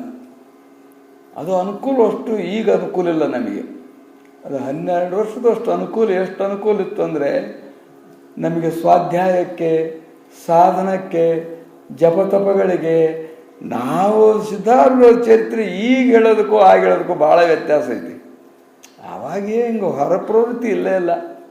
7 ಗಂಟೆಗೆ ಕುಂತೀವಿ ಅಂದ್ರೆ 11, 12 ಆದ್ರೂ ನಾವು ಬಿಡ್ತದಿಲ್ಲ. ನಮ್ಮ ಕೆಲಸ ಏನು? ಉಣ್ಣೋದು, ಮಕ್ಕಳೋದು, ಹೇಳೋದು, ಗ್ರಂಥ ನೋಡೋದು, ಮತ್ತೆ ಚರಿತ್ರೆ ಹೇಳೋದು, ಭಜನೆ ಮಾಡೋದು, ಜಪ ಮಾಡೋದು, ಇಷ್ಟೇ ನಮ್ಮದು. ಟೈಮ್ ಸಿಕ್ಕರೆ ಗ್ರಂಥ ಅವಲೋಕನ. ಈಗ ಯಾವ್ದಾರ ಒಂದು ಪುಸ್ತಕ ತೆಗೆದು ನೋಡ್ಬೇಕಂದ್ರೆ ಅವಕಾಶ ಇಲ್ಲ ನಮಗೀಗ. ಸುಮ್ಮನೆ ನೋಡ್ಬೇಕಂದ್ರೆ ಕೆಲವು ಅಂಶಗಳನ್ನು ಬಿಟ್ಟು ಹೋಗ್ಬಿಡ್ತವೆ. ಭಾಳಷ್ಟು ಅಂಶಗಳನ್ನು ನಾಗಲು ಅಂತ ಇದನ್ನು ನಾವು ಕುದುರೆ ರೇಸ್ ಕುದುರೆ ಹೆಂಗೆ ಹೋಗ್ತದಲ್ಲ ಹಂಗೆ ಹೋಗ್ತಾ ಇದಾವೆ ಈ ಗ್ರಂಥೊಳಗೆ. ಸ್ವಲ್ಪ ಒಂದೊಂದ್ರಾಗ ಆಳಾಗಿ ಹೋದ್ವಿ ಅಂದರೆ ಒಂದೊಂದ್ರೊಳಗೆ ನಾವು ಒಂದೊಂದು ತಾಸು ಬೇಕಾಗ್ತತಿ. ಭಾಳಷ್ಟು ಹಾರಿಸಿ ಯಾಕೆ ಸಮಯ ನೋಡ್ತಿರ್ಬೇಕು, ಟೈಮ್ ನೋಡ್ತಿರ್ಬೇಕು. ನಾವು ಬರೀ ಅಷ್ಟೇ ಅಲ್ಲ, ಬೇರೆ ಬೇರೆ ಇರ್ತಾರೆ, ಎಲ್ಲ ಬಂದರಿರ್ತಾರೆ, ಹೋದರಿರ್ತಾರೆ, ಹುಡುಗರಿರ್ತವೆ, ಉಣ್ಣವಿರ್ತವೆ, ಪೂಜೆ ಇದೆಲ್ಲ. ಇದಕ್ಕೋಸ್ಕರವಾಗಿ ಅದರ ಸಾರ ಮರ್ತು ಹೋಗ್ಬಿಟ್ಟಿತು ಅಂತ ನೋಡೋಕೆ ಹೋದ್ರೂ ಕೂಡ ಅಷ್ಟು ಅವಕಾಶ ಆಗ್ತಿರೋದಿಲ್ಲ. ಯಾವಾಗೋ ಒಮ್ಮೆ ವಾರಕ್ಕೋ 15 ದಿವಸಕ್ಕೊಮ್ಮೆ ಯಾವುದಾದ್ರೂ ಒಂದು ವಿಷಯ ನೆನಪಿಗೆ ಬಂದದ್ದಿಲ್ಲ ಅದು ಹೇಳುವಾಗ ಅಂದರೆ ಅದನ್ನು ನೋಡ್ಬೇಕಾಗತ್ತೆ. ಅದಕ್ಕೆ ಪ್ರಾರಬ್ಧದ್ದು ನೋಡಿದ್ದಿಲ್ಲ, ನಿನ್ನೆ ಗೊತ್ತಾಗಲಿಲ್ಲ, ಅದು ಮೊನ್ನೆ ಅದನ್ನು ಸ್ವಲ್ಪ ನೋಡಿದ್ರೆ ಒಂದು 2 ನಿಮಿಷ 3 ನಿಮಿಷ ನೋಡಿ ಮತ್ತು ಅದನ್ನು ನೆನಪು ಮಾಡ್ಕೋಬೇಕು, ಅದನ್ನು ಒಳಗೆ ಉಳಿಸ್ಕೋಬೇಕು. ತಾತ್ಪರ್ಯವೇನು ಅಂದರೆ ನಮಗೆ ಬರ್ತಕ್ಕಂಥ ಸುಖ ದುಃಖಗಳು ಇಚ್ಛಾ ಅನಿಚ್ಛಾ ಪರೇಚ್ಛಾದಿಂದ ಬರ್ತಿರ್ತವೆ. ಬಂದವುಗಳನ್ನು ಹೆಂಗೆ ಬರುತ್ತೆ ಹಂಗೆ ಸ್ವೀಕಾರ ಮಾಡಿ ಅದ್ರಾಗ ಸಂತೋಷವಾಗಿಡ್ಬೇಕು. ಹೆಂಗಿರ್ತಾವೆ ಅದ್ರಾಗ ಸಂತೋಷವಾಗಿರೋದು ಕಲಿಬೇಕು. ಹೆಂಗರಾಗಲಿ ನಮ್ಮ ಧರ್ಮ ಏನು, ನಮ್ಮ ನಿಷ್ಠೆ ಏನು, ನಮ್ಮ ನಿಯಮಗಳೇನು ಅವನು ಬಿಡಬಾರ್ದು. ಹೆಂಗೆ ಬಂದನ್ನು ಕೂಡ ಅದನ್ನು ಬಿಡಬಾರ್ದು. ಅದನ್ನು ಮಾಡ್ತಾ ಇರ್ಬೇಕು. ಇದು ಬರದೇ ಅದು. ತಮ್ಮ ಧರ್ಮಗಳನ್ನು ಬಿಡಲಿಲ್ಲ ಅವರು. ವನವಾಸ ಅನುಭವಿಸಿದ್ರು ಪಾಂಡವರಂದ್ರೆ ತಮ್ಮ ಧರ್ಮ ಬಿಡಲಿಲ್ಲ. ಅದು ಪರೇಚ್ಛಾ ಪ್ರಾರಬ್ಧ. ಅದು ಮೋಸ ಮಾಡಿ, ವಂಚನೆ ಮಾಡಿ, ದ್ರೋಹ ಮಾಡಿ 12 ವರ್ಷ ಮತ್ತದನ್ನು ಅಪಹರಿಸ್ಕೊಂಡು ಅವರು ಕಟ್ಟಿದ ಪ್ರಸ್ಥಾನ ರಾಜ್ಯ ಭಾಗ ಮಾಡಿ ಎಲ್ಲ ಇವರು ಮಾಡಿದ ಇಚ್ಛೆಯನ್ನು ಅವರು ಅನುಭವಿಸಿದರು. ಹಾಗೆ ಅನುಭವಿಸಿದ್ರು ಕೂಡ ತಮ್ಮ ಸತ್ಯ, ಧರ್ಮ, ನ್ಯಾಯ, ನೀತಿಯನ್ನು ಧರ್ಮರಾಯ ಬಿಟ್ಟೇನಂದರೆ ಬಿಡಲಿಲ್ಲ. ಅವನು ತನ್ನ ಧರ್ಮದಂತನೇ ಇದ್ದ. ಅದರಿಂದ ಅವನಿಗೆ ಕೊನೆಗೆ ಜಯವಾಯಿತು ಅಂಥೇಳಿ. ಹಿಂದಿನ ವಿಷಯದ ಪ್ರಸಂಗ ಇಷ್ಟೇ. ಬಹಳಷ್ಟು ಮಂದಿ ದುಃಖ ಕೊಟ್ಟರು, ಸಹನ ಮಾಡಿ ಅವರಿಗೆ ಹರಿಸಿ ಆಶೀರ್ವದಿಸಿದರು, ಅದರಿಂದ ಪರಿವರ್ತನವಾದರು ಅಂತನೂ. ಮಹಾತ್ಮರ ಒಂದು ಕೃಪೆ ಅನ್ನುವಂಥದ್ದು. ಅವರ ಅದನ್ನು ಸ್ಪರ್ಶ ಮಾಡಿದ್ರಲ್ಲ, ಹೊಡಿಬೇಕಾರೆ ಹೋಗಿ ಕೈ ಬಿಟ್ಬೇಕ, ನೋಡ್ಬೇಕಾರೆ ಕಣ್ಣು, ಮಾತಾಡ್ಬೇಕಾರೆ ಬಾಯಿ, ಕಿವಿಬೇಕಾರೆ, ಒದಿಬೇಕಾರೆ ಇವೆಲ್ಲ ಸ್ಪರ್ಶ ಆಗಿದಾವಲ್ಲ, ಇವೆಲ್ಲ ಸ್ಪರ್ಶ ಆಗಿದಾವೆ. ಆದ್ದರಿಂದ ದ್ವೇಷದಿಂದ ಮಹಾತ್ಮರನ್ನು ನಾವು ಸಂಪರ್ಕ ಮಾಡಿದರೂ ಕೂಡ ನಮಗೆ ಒಳ್ಳೆಯದಾಗುತ್ತೆ ಅಂತ ನಿಯಮ. ದ್ವೇಷದಿಂದ ಆದ್ರೂ ಕೂಡ ಅವರ ಧ್ಯಾನವಾತು ಅಂದರೆ ಅದು ಮುಂದೆ ನಮಗೆ ಒಳ್ಳೆಯದಾಗತ್ತೆ ಅಂಥೇಳಿ ಮಹಾತ್ಮರದು. ದುರ್ಜನರ ಸಂಘ ಆಯಿತು ಅಂದರೆ ನಾವೆಷ್ಟು ಪ್ರೀತಿಯಿಂದ ಮಾಡಲಿ, ಎಷ್ಟೇನೇ ಮಾಡಿದ್ರೂ ಕೂಡ ಅದರಿಂದ ಅನರ್ಥವಾಗುತ್ತದೆ ಅಂಥೇಳಿ. ವಿಶ್ವಾಮಿತ್ರ ವಸಿಷ್ಠರನ್ನು ಬಹಳಷ್ಟು ದ್ವೇಷ ಮಾಡಿದ, ಅವ್ರ ಶಿಷ್ಯನನ್ನು ದ್ವೇಷ ಮಾಡಿದ ಹರಿಶ್ಚಂದ್ರನ. ಆಮೇಲೆ ಅವ್ರನ್ನ ಬಹಳಷ್ಟು ದ್ವೇಷ ಮಾಡ್ಲಿಕ್ಕೆ ಹತ್ತಿದ. ಯಾವಾಗ ಅಂದರೆ ತುಲಾಭಾರ ಮಾಡಿದಾಗ, ಬ್ರಹ್ಮಸಭೆಯಲ್ಲಿ ತುಲಾಭಾರ ಮಾಡಿದಾಗ, ತನ್ನ ತಪಸ್ಸು ಮತ್ತು ಸತ್ಸಂಗದ ಫಲ ತುಲಾಭಾರ ಮಾಡಿದಾಗ ಅವನಿಗೆ ಭಾರಿ ಇದು ಬಂದುಬಿಡ್ತು. ಬ್ರಹ್ಮ ಋಷಿ ಅನಿಸ್ಕೊಂಡ್ಬಿಟ್ಟ. ಇವನಿಗೆ ರಾಜ ಋಷಿ ಅಂದ್ರೆ ಹೊರತು ಬ್ರಹ್ಮ ಋಷಿ ಅನ್ನಲಿಲ್ಲ. ಅಲ್ಲಿ ಎದುರಿಸಲು ಭಾಳಷ್ಟು ಮತ್ಸರ ಬಂದ್ಬಿಡ್ತು ಅವನಿಗೆ. ಬಂದು ಕಾಡ್ದ. ಅವನು ಕಾಡೋದಕ್ಕೆ ವಸಿಷ್ಠರಿಗೆ ಎಷ್ಟು ಮಟ್ಟಿಗೆ ವ್ಯತಿಯಾಗಿತ್ತು ಅಂದರೆ, ಗುಡ್ಡದ ಮೇಲೆ ಹೋಗಿ ಕಾಲು ಕಟ್ಕೊಂಡು ಉರುಳು ಬಿದ್ದಿದ್ದಾರೆ ಅವರು. ಆತ್ಮಹತ್ಯೆ ಮಾಡ್ಕೊಂಡ್ಬಿಡ್ಬೇಕು ಅಂತ ಅಷ್ಟು ಕಾಡಿದ ಅವನು ವಿಶ್ವಾಮಿತ್ರ. ಆದರೂ ಆಗಿಲ್ಲ. ಭಯಂಕರ ಭೋರ್ಗೇರಿತಕ್ಕಂಥ ಹೊಳೆಯೊಳಗೆ ಬಿದ್ದಿದ್ದಾರೆ. ಅದು ಪ್ರಾರಬ್ಧ ಇರಲೇಬೇಕು ಅಂತ ಇತ್ತಲ್ಲ. ಆದ್ರೂ ವಸಿಷ್ಠರು ಅವರು ಆಗಲಿಲ್ಲ. ಅವರೆಷ್ಟೋ ಮಂದಿ ಕೊಂದುಬಿಟ್ಟ ಅವನು ವಿಶ್ವಾಮಿತ್ರ. ಆ ಪುತ್ರ ಶೋಕ ಅನ್ನುವಂಥದ್ದು ಅವರಿಗೆ ಹಿಡಿದು ಬಹಳಷ್ಟು ಪೀಡಿಸಿದ್ರು ಕೂಡ ಹಿತ ಬಯಸ್ತಾ ಇದ್ರು ಅವರಿಗೆ. ಅವನನ್ನು ಬ್ರಹ್ಮ ಋಷಿ ಆಗ ಮಟ್ಟ ಬಿಡಲಿಲ್ಲ ಅವರು. ತಮ್ಮ ಶಿಷ್ಯರ ಮುಖೇಣವಾಗಿ ಸಂದೇಶಗಳನ್ನು ಕಳಿಸ್ತಾ ತಪಸ್ಸು ಮಾಡ್ತಕ್ಕಂಥದ್ದು ಹೇಳ್ತಾ, ನಿಷ್ಕಾಮದಿಂದ ಮಾಡ್ತಕ್ಕಂಥದ್ದು, ಎಲ್ಲ ರೀತಿಯಾಗಿರ್ತಕ್ಕಂಥ ಶಿಷ್ಯರ ಮುಖೇಣವಾಗಿ ಕಳಿಸಿ ಅವನ ಕ್ಷತ್ರಿಯತ್ವ ಅನ್ನುವಂಥದ್ದಿತ್ತಲ್ಲ ಅದು ಹೋಗಿ, ಆ ರಜೋಗುಣ ಅನ್ನುವಂಥದ್ದು ಹೋಗಿ, ಆಮೇಲೆ ಅವನು ಸಾತ್ವಿಕನಾದ ಬಳಿಕ ಅವನು ನಿರ್ದ್ವಂದ ಸ್ಥಿತಿ ಬಂದಾಗ, ರಾಗದ್ವೇಷ ಇಲ್ಲದೆ ಇರ್ತಕ್ಕಂಥ ಸ್ಥಿತಿ ಬಂದಾಗ, ಮತಮತ್ಸರಗಳಿಲ್ಲದೆ ಇರ್ತಕ್ಕಂಥ ಸ್ಥಿತಿ ಕಂಡಾಗ, ದ್ವಂದ್ವಾತೀತ ಭೇದ ದರ್ಶನವೆನ್ನುವಂಥದ್ದು ಬಂದಾಗ, ತಾವೇ ತಮ್ಮ ಮುಖದಿಂದ ಮುಕ್ತ ಕಂಠದಿಂದ ಬ್ರಹ್ಮ ಋಷಿ ಅಂತೇಳಿ ಹೊಗಳಿದರು. ಒಂದೇ ತೇರಿನಲ್ಲಿ ಕೂತ್ಕೊಂಡು ರಥೋತ್ಸವ ಮಾಡಿಕೊಂಡ್ರು. ಅಷ್ಟು ಕಾಡಿದ್ರು ಕೂಡ, ಅಷ್ಟು ಸಾಕಾಗುವಷ್ಟು ಕಾಡಿದ್ರು ಕೂಡ ಅವರು ಒಂದು ಪ್ರತಿಕಾರ ಮಾಡಲಿಲ್ಲ, ಒಂದು ದ್ರೋಹ ಮಾಡಲಿಲ್ಲ. ಅವನ ಅಭ್ಯುದಯವಾಗಿರ್ತಕ್ಕಂಥದ್ದನ್ನೇ ಬಯಸಿದರು ಅಂಥೇಳಿ. ಹಾಗೆ ಹಿಂದಿನ ಅಧ್ಯಾಯದಲ್ಲಿ ಅಷ್ಟೆಲ್ಲ ದುಃಖ ಕೊಟ್ಟರು ಕೂಡ ಅವರ ಹಿತವಾಗಿರ್ತಕ್ಕಂಥದ್ದನ್ನೇ ಬಯಸಿದರು. ಎಲ್ಲರನ್ನು ಸಮಾನವಾಗಿ ಕಂಡರು. ಸಮದರ್ಶಿಗಳಾಗಿರ್ತಕ್ಕಂಥವರು. ಇದು ಬಹಳ ಮುಖ್ಯವಾಗಿರ್ತಕ್ಕಂಥದ್ದು. ಈ ಸಮದರ್ಶಿಗಳನ್ನು ಎಲ್ಲರೂ ಹೋದ್ರೆ ಸಿಗ್ತಾರೇನೋ? ಪ್ರಪಂಚಿಕರ ಹತ್ರ ಅಂತೂ ಬರೋದಿಲ್ಲ. ಇನ್ನು ತ್ಯಾಗ ಸನ್ಯಾಸಿಗಳಾಗಿದಾರಲ್ಲ ಅವ್ರ ತಾಲೆ ಬರ್ತದೇನೋ ಸಮದರ್ಶ. ಮಠಪದಿಗಳಾಗಿದಾರಲ್ಲ ಅವ್ರ ತಾಲೆ ಬರ್ತೇನೋ ಸಮದರ್ಶ. ಗುರುಗಳಾಗಿದ್ದಾರೆ ಅವ್ರ ತಾಲೆ ಐತೇನೋ ಸಮದರ್ಶ. ಅಂದರೆ ಸಮದರ್ಶಿತ್ವ ಅನ್ನುವಂಥದ್ದು ಇಲ್ಲವೇ ಇಲ್ಲ. ಅಂದಾಗ ಅವರಿಗೆ ಮಹಾತ್ಮರು ಅಂತ ಹೆಂಗನ್ಬೇಕು, ಅವರಿಗೆ ಸಂತರು ಅಂತ ಹೆಂಗನ್ಬೇಕು, ಶರಣರು ಅಂತ ಹೆಂಗನ್ಬೇಕು. ಬಸವಣ್ಣವ್ರ ಹತ್ರ ಸಮದರ್ಶಿತ್ವ ಇತ್ತು. ಅವ್ರ ಹತ್ರ ಸಮಾನವಾಗಿ ಹಂಗೆ ಕಂಡ್ರವ್ರು. ಅವರವರ ವ್ಯಕ್ತಿತ್ವವನ್ನು ನೋಡಿ ಎಲ್ಲರನ್ನು ಒಂದೇ ಅಂದರು. ನೀವೆಲ್ಲರೂ ಶಿವನ ಮಕ್ಕಳು, ಶಿವಭಕ್ತರು ನೀವು. ನನಗೆ ಶ್ರೇಷ್ಠರಾಗಿರ್ತಕ್ಕಂಥವ್ರು, ನಿಮ್ಮ ದಾಸನಾಗಿರ್ತಕ್ಕಂಥವನು ನಾನು. ಆದರೆ ಆ ತತ್ವ ಪಾಲಿಸ್ತಕ್ಕಂಥವರು ವಚನ ಹೇಳ್ತಾರೆ ಹೊರತು ಅವರಂತೆ ನಡಿಲಿಕ್ಕೆ ಪ್ರಯತ್ನ ಮಾಡ್ತಾರೆ ಅನ್ನೋದ್ರೆ ಮಾಡ್ತಕ್ಕಂಥದ್ದಾಗುವುದಿಲ್ಲ. ಅದರಿಂದ ನಡೆ ನುಡಿ ಒಂದಾಗದಿರುವುದೇ ಅಜ್ಞಾನ ಅಂಥೇಳಿ ನಡೆ ಬಹಳ ಮುಖ್ಯವಾಗಿರ್ತಕ್ಕಂಥದ್ದು. ಆ ರೀತಿಯಾಗಿ ನಡೆದು ನುಡಿದು ತೋರಿಸಿರ್ತಕ್ಕಂಥ ವಿಷಯವನ್ನೇ ಹಿಂದಿನ ಪ್ರಸಂಗದಲ್ಲಿ ಸವಿಸ್ತಾರವಾಗಿ ನಿರೂಪಣೆ ಮಾಡಿದರು. ಅದರಿಂದ ನಮಗೆ ಬರ್ತಕ್ಕಂಥವುಗಳೇನದವಲ್ಲ ಅವುಗಳನ್ನು ಸ್ವೀಕಾರ ಮಾಡಿ ಅನುಭವಿಸಿ ತೀರಿಸಿಕೊಳ್ತಾ ನಮ್ಮ ಒಂದು ಗುರಿ ಅನ್ನುವಂಥದ್ದು ಏನಂತಲ್ಲ ಅದನ್ನು ನಾವು ಅನ್ಯಾಯ ಮಾರ್ಗದಲ್ಲಿ ಹೋಗದಲ್ಲೇ, ಅನೀತಿ ಮಾರ್ಗದಲ್ಲಿ ಹೋಗದಲ್ಲೇ, ಸತ್ಯ ಮಾರ್ಗದಲ್ಲಿ ಹೋಗಿ, ಧರ್ಮ ಮಾರ್ಗದಲ್ಲೇ ಹೋಗಿ ಅವುಗಳಿಂದ ಉಪಾಯಗಳನ್ನು ಮಾಡ್ಕೋಬೇಕಷ್ಟೇ. ಅವುಗಳಿಂದ ಬರ್ತಕ್ಕಂಥ ಅಪಾಯಗಳನ್ನು ಉಪಾಯದಿಂದ ಕಳ್ಕೋಬೇಕು ಹೊರತು ಅವುಗಳಿಗೆ ಪ್ರತಿರೋಧ ಮಾಡಬಾರ್ದು ಅಂತೇಳಿ ಬರ್ತವಂತೇಳಿ ಹಂಗೆ ಸ್ವೀಕಾರ ಮಾಡ್ಬೇಕದನ್ನು ಅಂತಲ್ಲ. ನಾವೊಂದೊಂದು ಗುರಿ ಇರ್ತಾವೆ. ರಕ್ಷಣೆಗೋಸ್ಕರವಾಗಿ ಅವರ ಉಪಾಯದಿಂದ ಪಾರಾಗ್ತಾ ನಮ್ಮ ಗುರಿ ಸೇರುವವರೆಗೂ ಹೋಗಬೇಕು ಅನ್ನುವಂಥದ್ದು.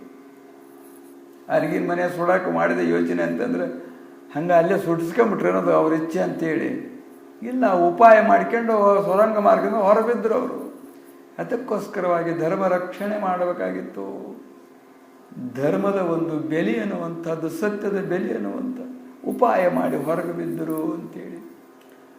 ಹಾಗೆ ಅದು ಬಹಳಷ್ಟು ಸೂಕ್ಷ್ಮವಾಗಿರ್ತಕ್ಕಂಥದ್ದು. ಧರ್ಮ ಸತ್ಯ ಇವು ಬಹಳಷ್ಟು ಧರ್ಮ ಅದು ಎಡವಟ್ಟು ಅಂಥೇಳಿ, ಎಡವಟ್ಟು ಅದು ನಮಗೆ ಗೊತ್ತಾಗೋದಿಲ್ಲ. ಯಾವ ಧರ್ಮ ಯಾವ್ದು ಧರ್ಮ ಅನ್ನೋದು ಗೊತ್ತಾಗಲ್ಲ. ಒಮ್ಮೆ ಅಧರ್ಮ ಧರ್ಮವಾಗ್ತತಿ, ಧರ್ಮ ಅಧರ್ಮವಾಗ್ತತಿ, ಸತ್ಯ ಅಸತ್ಯ ಆಕತಿ, ಅಸತ್ಯ ಸತ್ಯವಾಗ್ತತಿ.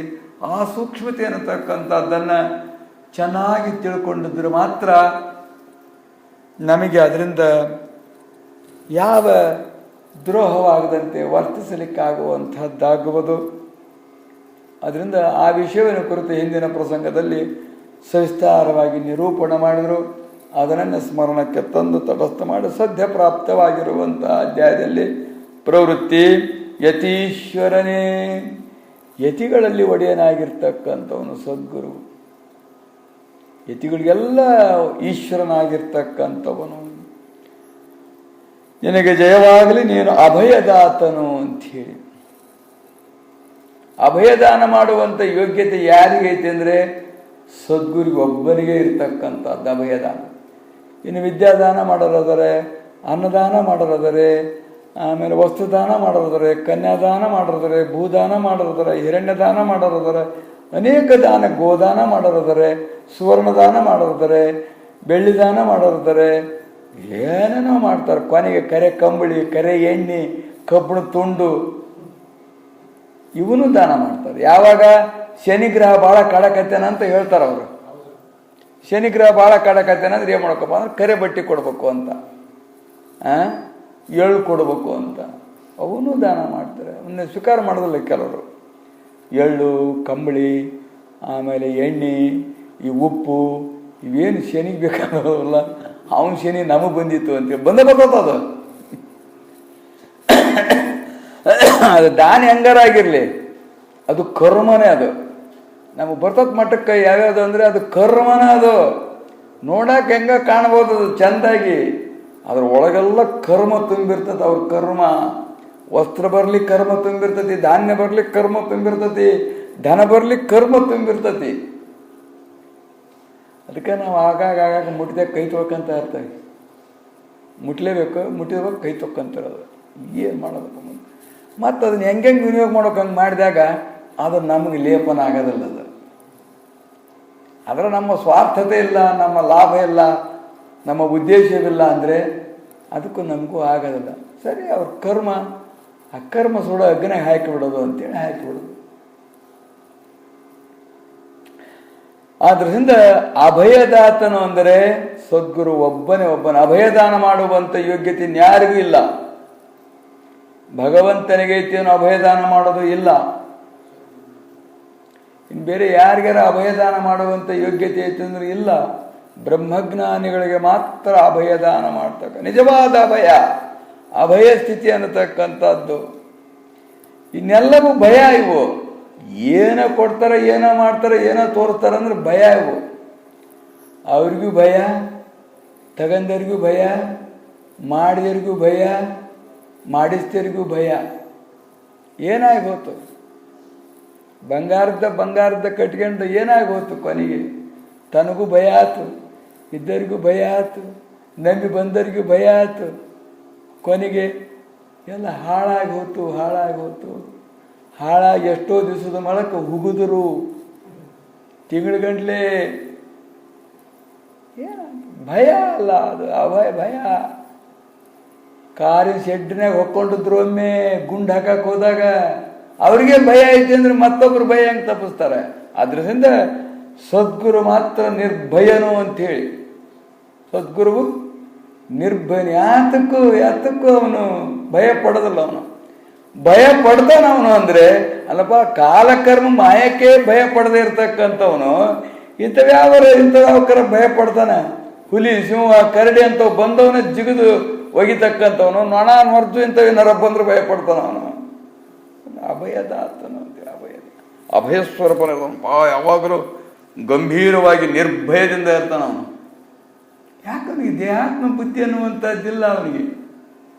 ಆದ್ರಿಂದ ಅಭಯದಾನ ಮಾಡಕ್ಕೆ ಯೋಗ್ಯತೆ ಅವನಿಗೆ ಐತಿ. ಇನ್ಯಾರಿಗೂ ಯೋಗ್ಯತೆ ಅನ್ನುವಂಥದ್ದು ಬರೋದಿಲ್ಲ. ತೇರಿನಾಗ ಪಲ್ಲಕ್ಕೆ ಕಲ್ಲು ಒಗಿತಾ ಇದ್ರೆ ಕಲ್ಲು ಒಗಿರಿ ಅಂತಂದ್ರು.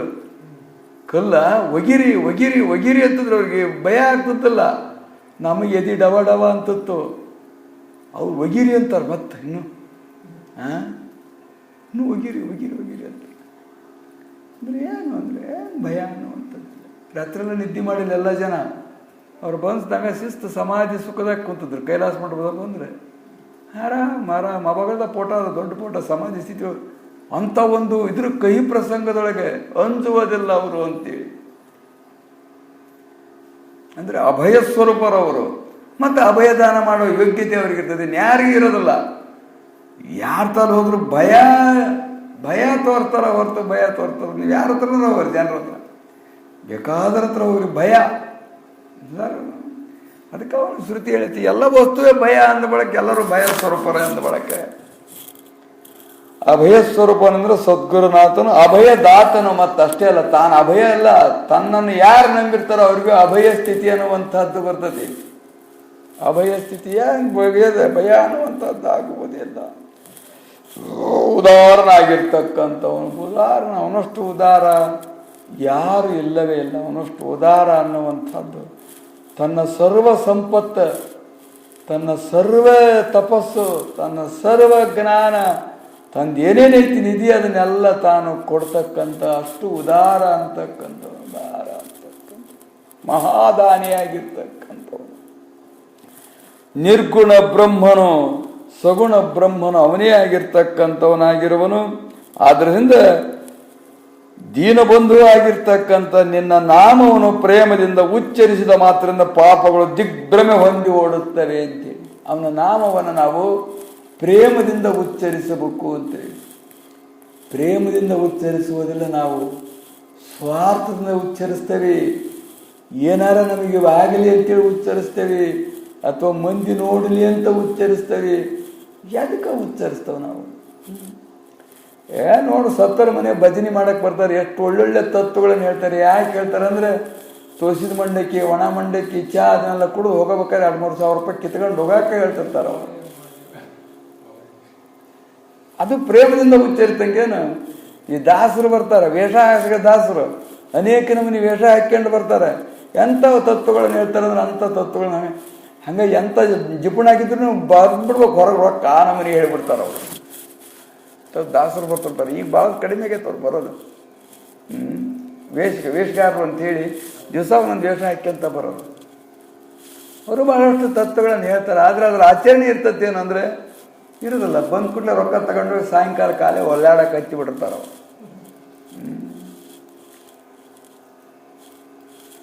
ಆದ್ದರಿಂದ ನಾವು ಪ್ರೇಮದಿಂದ ಉಚ್ಚರಿಸ್ತೇವೆ ಏನಂದ್ರೆ, ಪ್ರೇಮದಿಂದ ಉಚ್ಚರಿಸುವುದಿಲ್ಲ, ಒತ್ತಾಯಕ್ಕೆ ಉಚ್ಚರಿಸ್ತೇವೆ. ಒತ್ತಾಯ, ಯಾಕೋ ಭಜನೆಗೆ ಬಂದಲ್ಲ 7 ಗಂಟೆ ಆಯ್ತು, ಒತ್ತಾಯ. ಯಾಕಪ್ಪ ದೀಪಾರಾಧನೆ ಮಾಡಿಲ್ಲ, ಒತ್ತಾಯ. ಯಾಕೆ ಪೂಜೆ ಮಾಡಿಲ್ಲ, ಒತ್ತಾಯ. ಯಾಕೆ ಕಸ ಹೊಡೆದಲ್ಲ, ಒತ್ತಾಯ. ಯಾಕೋ ಕಾಕಣಿಕೆ ಇನ್ನೂ ಎದ್ದಿಲ್ಲ, ಒತ್ತಾಯ. ಎರೆಸೀಮಿ ಎದ್ದಿಲ್ಲ, ಒತ್ತಾಯ. ಒತ್ತಾಯ ಪ್ರೇಮದಿಂದ ಮಾಡ್ತವ, ನಾವು ಪ್ರೇಮದಿಂದ ಮಾಡ್ತವ. ಅದು ಏನೋ ಹಾಸ್ತೇವೆ, ಎಲ್ಲರೂ ಕೂತಿರ್ತಾರಂತ ಚೀಲ ಹಿಡ್ಕೊಂಬಂದು ಹಾಸ್ಕೊಂಡು ಕುಂಡಿರ್ತಾರೆ. ಜಾಗ ಸಿಗೋದಿಲ್ಲ ಅಂತ ಅದ್ರಾಗ ಕುಂಡ್ರಬೋದು, ನೆಟ್ಟ ಕುಂಡ್ರಬೇಕಾಗತ್ತೆ. ಇಲ್ಲಾದ್ರೂ ಒಟ್ಟು ಆತ್ಕೊಳಕ್ಕೆ ಬರ್ತೈತಿ ಅಂತ. ಅದ್ರಾಗೂ ಸ್ವಾರ್ಥ. ಇದು ಒತ್ತಾಯ. ಒತ್ತಾಯಿಂದ ಮಾಡಿ ಒತ್ತಿ ಮಾಡಿದ ಹಣ್ಣದು ಹಣ್ಣು ಸರಿ ಆಗೋದಿಲ್ಲ. ಕಸಗಾಯಿ ತಂದು ನೀನು ಒತ್ತಿ ಹಾಕು, ಸರಿ ಆಗಲ್ಲ. ಅದು ಮಾಗಕ್ಕೆ ಬಂದಿರ್ಬೇಕದು. ಅದನ್ನು ಹಾಕು 2-3 ದಿವಸ ಘಮ ಘಮ ಘಮ ಘಮ ಅಂತದದು ಮಾವಿನ ಹಣ್ಣು. ಕಸಿಗಾಯಿ ತಂದು ಒತ್ತಿ ಹಣ್ಣು ಮಾಡಿದ್ರೆ ಅಂದ್ರೆ ನಾವು ಪ್ರೇಮದಿಂದ ಉಚ್ಚರಿಸ್ತೇವೆ. ಏನಂದ್ರೆ ಇಲ್ಲ ಅನ್ನೋದನ್ನ ನಾವು ಮನವರಿಕೆ ಮಾಡ್ಕೋಬೇಕು. ಪ್ರೇಮ ಹೆಂಡತಿ ಕರಿಬೇಕಾದ್ರೆ ಹೆಂಗೆ ಪ್ರೇಮ ಇರ್ತತಿ, ಗಂಡನ ಕರಿಬೇಕಾದ್ರೆ ಹೆಂಗೆ ಪ್ರೇಮ ಇರ್ತತಿ, ಮಕ್ಕಳನ್ನ ಕರಿಬೇಕಾದ್ರೆ ಹೆಂಗೆ ಪ್ರೇಮ ಇರ್ತತಿ. ಅಳಿಯ ಬಂದ ಅಂದ್ರೆ ನೋಡ್ಬೇಕು ಇವ್ರಿಗೆ ಎಷ್ಟು ಪ್ರೇಮ ಅಂದ್ರೆ ಅಯ್ಯೋ ಎಲ್ಲ ಮರ್ತು ಬಿಡ್ತಾರೆ. ಹಳೆವೆಲ್ಲ ಅಳಿಯ ದೇವರು ಅಂತ ಅವನೊಬ್ಬನೇ ಕಾಣ್ತಿರ್ತಾನೆ ಅವಾಗ ಅವ್ರ ಹೆಂಗಸರಿಗೆ. ಪ್ರೀತಿಗಳು ಅಲ್ಲಿ ಹೆಂಗದ ನೋಡು. ಪ್ರೀತಿಗಳು ನಮಗೆ ವಿರುದ್ಧವಾಗ್ತಕ್ಕಂಥ ವಸ್ತುಗಳಲ್ಲಿ ಹೆಂಗದವ ನಮ್ಮ ಪ್ರೀತಿಗಳು. ಅದೇ ಭಗವಂತನ ನಾಮದಲ್ಲಿ ಐತೇನು ನಮ್ಮ ಪ್ರೀತಿ ಅಂದರೆ ಇಲ್ಲ, ಒತ್ತಾಯ ಒತ್ತಾಯ. ಅದಕ್ಕೆ ನಮಗೆ ಅದ್ರದ್ದೇನು ಫಲ ಅನ್ನತಕ್ಕಂಥದ್ದು ಸಿಗ್ತಾ ಇಲ್ಲ ಸರಿಯಾಗಿ. ಅದರ ಆನಂದ ಅನ್ನತಕ್ಕಂಥದ್ದು ಸಿಗ್ತಾ ಇಲ್ಲ. ಯಾರ್ದೋ ಆನಂದದೊಳಗೆ ನಾವು ಒಟ್ಟು ಆನಂದ ಮಾಡ್ಕೊಂತವೀಗ. ಯಾರ್ಕಣರ ಸಂಧ್ಯೆ ಬಗ್ಗಿದೆ ಹಂಗೆ ಯಾರೋ ಆನಂದವಾಗಿ ಹೇಳ್ತಿದ್ದಾಗ ಅದ್ರಾಗ ಒಟ್ಟು ಕುಡ್ಕೊಂಡು ನಾವು ಒಟ್ಟು ಆನಂದ ಪಡ್ಕೊಳೋದು. ಸ್ವಂತ ಬರ್ಬೇಕದು, ಸ್ವಯಂ ಬರ್ಬೇಕದು. ಆನಂದ ಅಂತಕ್ಕಂಥದ್ದು ಒಳಗೆ ಉಕ್ಕಬೇಕದು. ಆ ದೃಶ್ಯದಿಂದ ಅವ್ರು ಹೇಳ್ತಾರೆ, ಪ್ರೇಮದಿಂದ ಉಚ್ಚರಿಸಿದ ಮಾತ್ರದಿಂದ ದಿಕ್ಕು ಭ್ರಮೆ ಹೊಂದಿ ಹೋಗ್ತಾವ. ನಮ್ಮ ಭ್ರಮೆ ಅದಾವ ಅಂದ್ರೆ ಮತ್ತೆ ಪ್ರೇಮದಿಂದ ಉಚ್ಚರಿಸಿಲ್ಲ ಅಂತ ನಾವೇ ತಿಳ್ಕೋಬೇಕು. ನಾವು ನೋಡ್ಕೋಬೇಕು.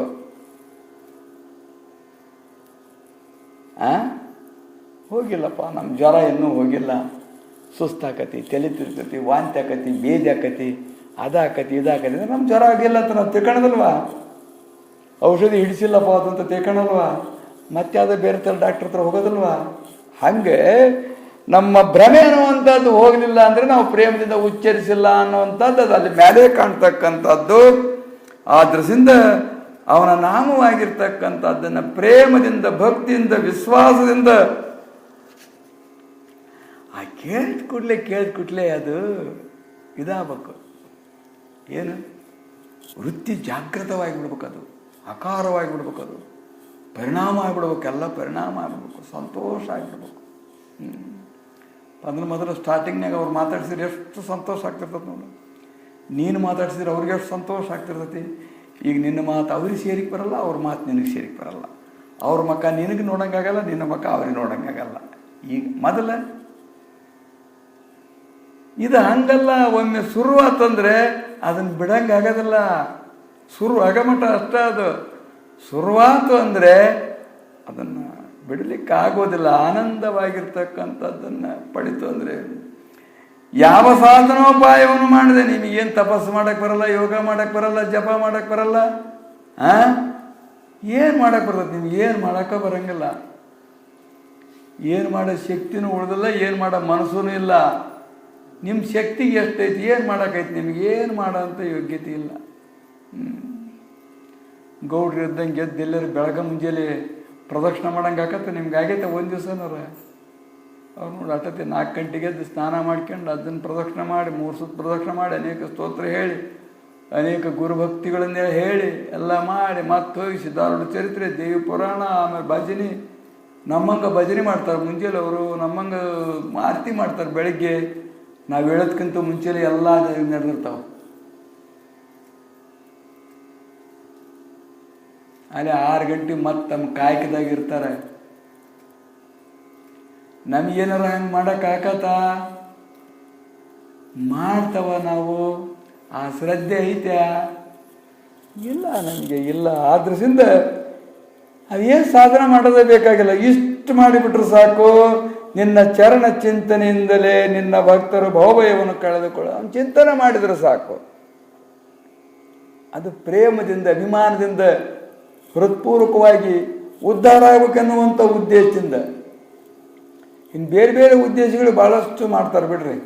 ಪ್ರೇಮದಿಂದನೇ ಮಾಡ್ತಾರೆ, ಭಾಳ ಪ್ರೇಮದಿಂದ ಮಾಡ್ತಾರೆ. ಈ ಸತ್ಯನಾರಾಯಣ ಪೂಜೆ ಅವೆಲ್ಲ ಮಾಡೋಕೆ ಹಚ್ಚಿದ್ರು ಅಂದ್ರೆ ಭಾಳ ಪ್ರೇಮದಿಂದ ಮಾಡ್ತಾರೆ. ಯಾಕಂದ್ರೆ ಪೂಜೆ ಮಾಡಿದ ಕೂಡಲೇ ಮುಂದಿನ ವರ್ಷ ನಾವು ಭಯಂಕರ ಅವನ ಅನುಗ್ರಹದಿಂದ ಭಾರಿ ಸಂಪತ್ತಿನರಾಗ್ಬಿಡ್ತೇವೆ ಅಂತಾರೆ. ನವಗ್ರಹ ಹೋಮ, ಆ ಹೋಮ, ಈ ಹೋಮ ಅವನ್ನೆಲ್ಲ ಮಾಡೋಕೆ ಹಚ್ಚಿದ್ರು ಅಂದ್ರೆ ಭಾಳಷ್ಟು ಪ್ರೇಮದಿಂದ ಏನು ಅವ್ರು ಮುಗಿರ್ತವೆ. ಎಷ್ಟು ಸಂತೋಷವಾಗಿರ್ತಾರೆ ಅವ್ರು ಆ ಮನೆಯಾಗ ಸತ್ಯನಾರಾಯಣ ಮಾಡಿ ಪೂಜೆ ಮಾಡಿದ್ರಾಗ, ಆಮೇಲೆ ಹೋಮ ಗೀಮ ಮಾಡಿದ್ರಾಗ, ಅದ್ರಾಗಿದ್ರೆ ಭಾಳಷ್ಟು ಖರ್ಚು ಮಾಡ್ಕೊಂಡಿರ್ತಾರೆ. ಆದರೂ ವ್ಯತಿಯಾಗಿರಲ್ಲ, ಭಾರಿ ಸಂತೋಷ ಸಮಾಧಾನ ಆಗಿರ್ತಾರೆ ಅವರು. ಯಾಕಂದ್ರೆ ಮುಂದಿನ ವರ್ಷಕ್ಕೆ ಏನೋ ಹಾಕತ್ತೆ, ನಮಗೆ ಲಾಟ್ರಿ ಹೊಡಿತೈತಿ ಯಾವುದೋ ಒಂದು ಅಂತ.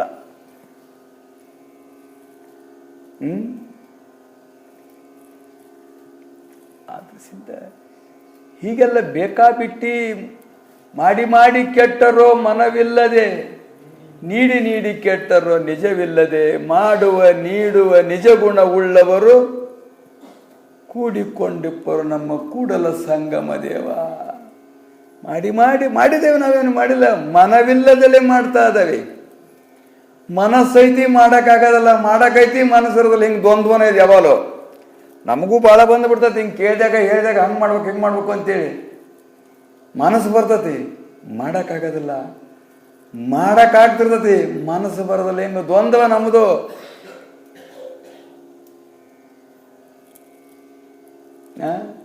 ಒಡಮುಟ್ಟು ಹೇಳ್ತಿದ್ದಾನೆ, ಇವನು ಮುದ್ದೆ ಮಾಡಿದ್ರೆ ಯಾಕ ನಾ ರೊಟ್ಟಿನ ಮಾಡ್ಯ ಸೈ,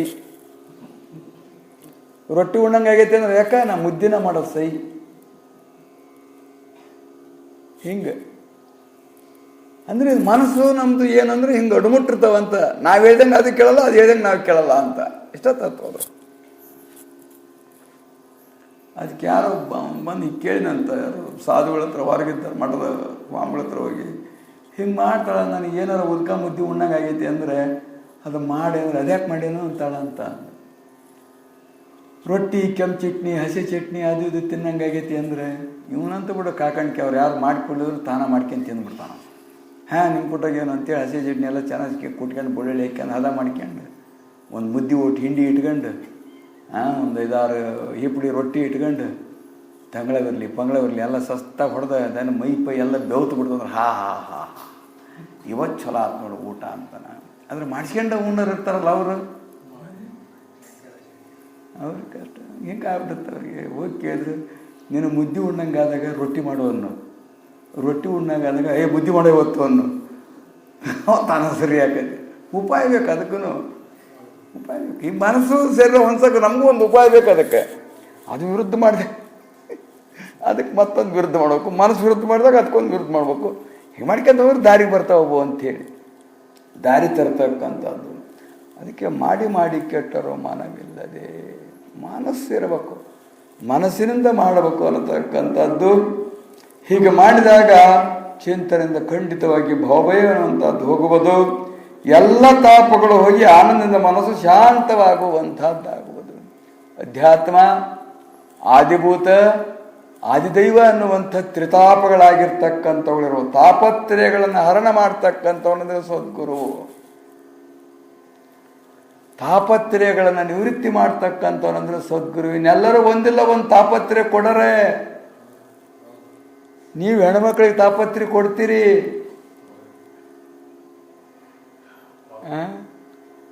ಅವ್ರು ನಿಮಗೆ ಕೊಡ್ತಾರೆ. ಯಾವ್ಯಾವುದೋ ರೂಪದಿಂದ ತಾಪತ್ರೆ ಅನುಭವಿಸ್ಬೇಕು.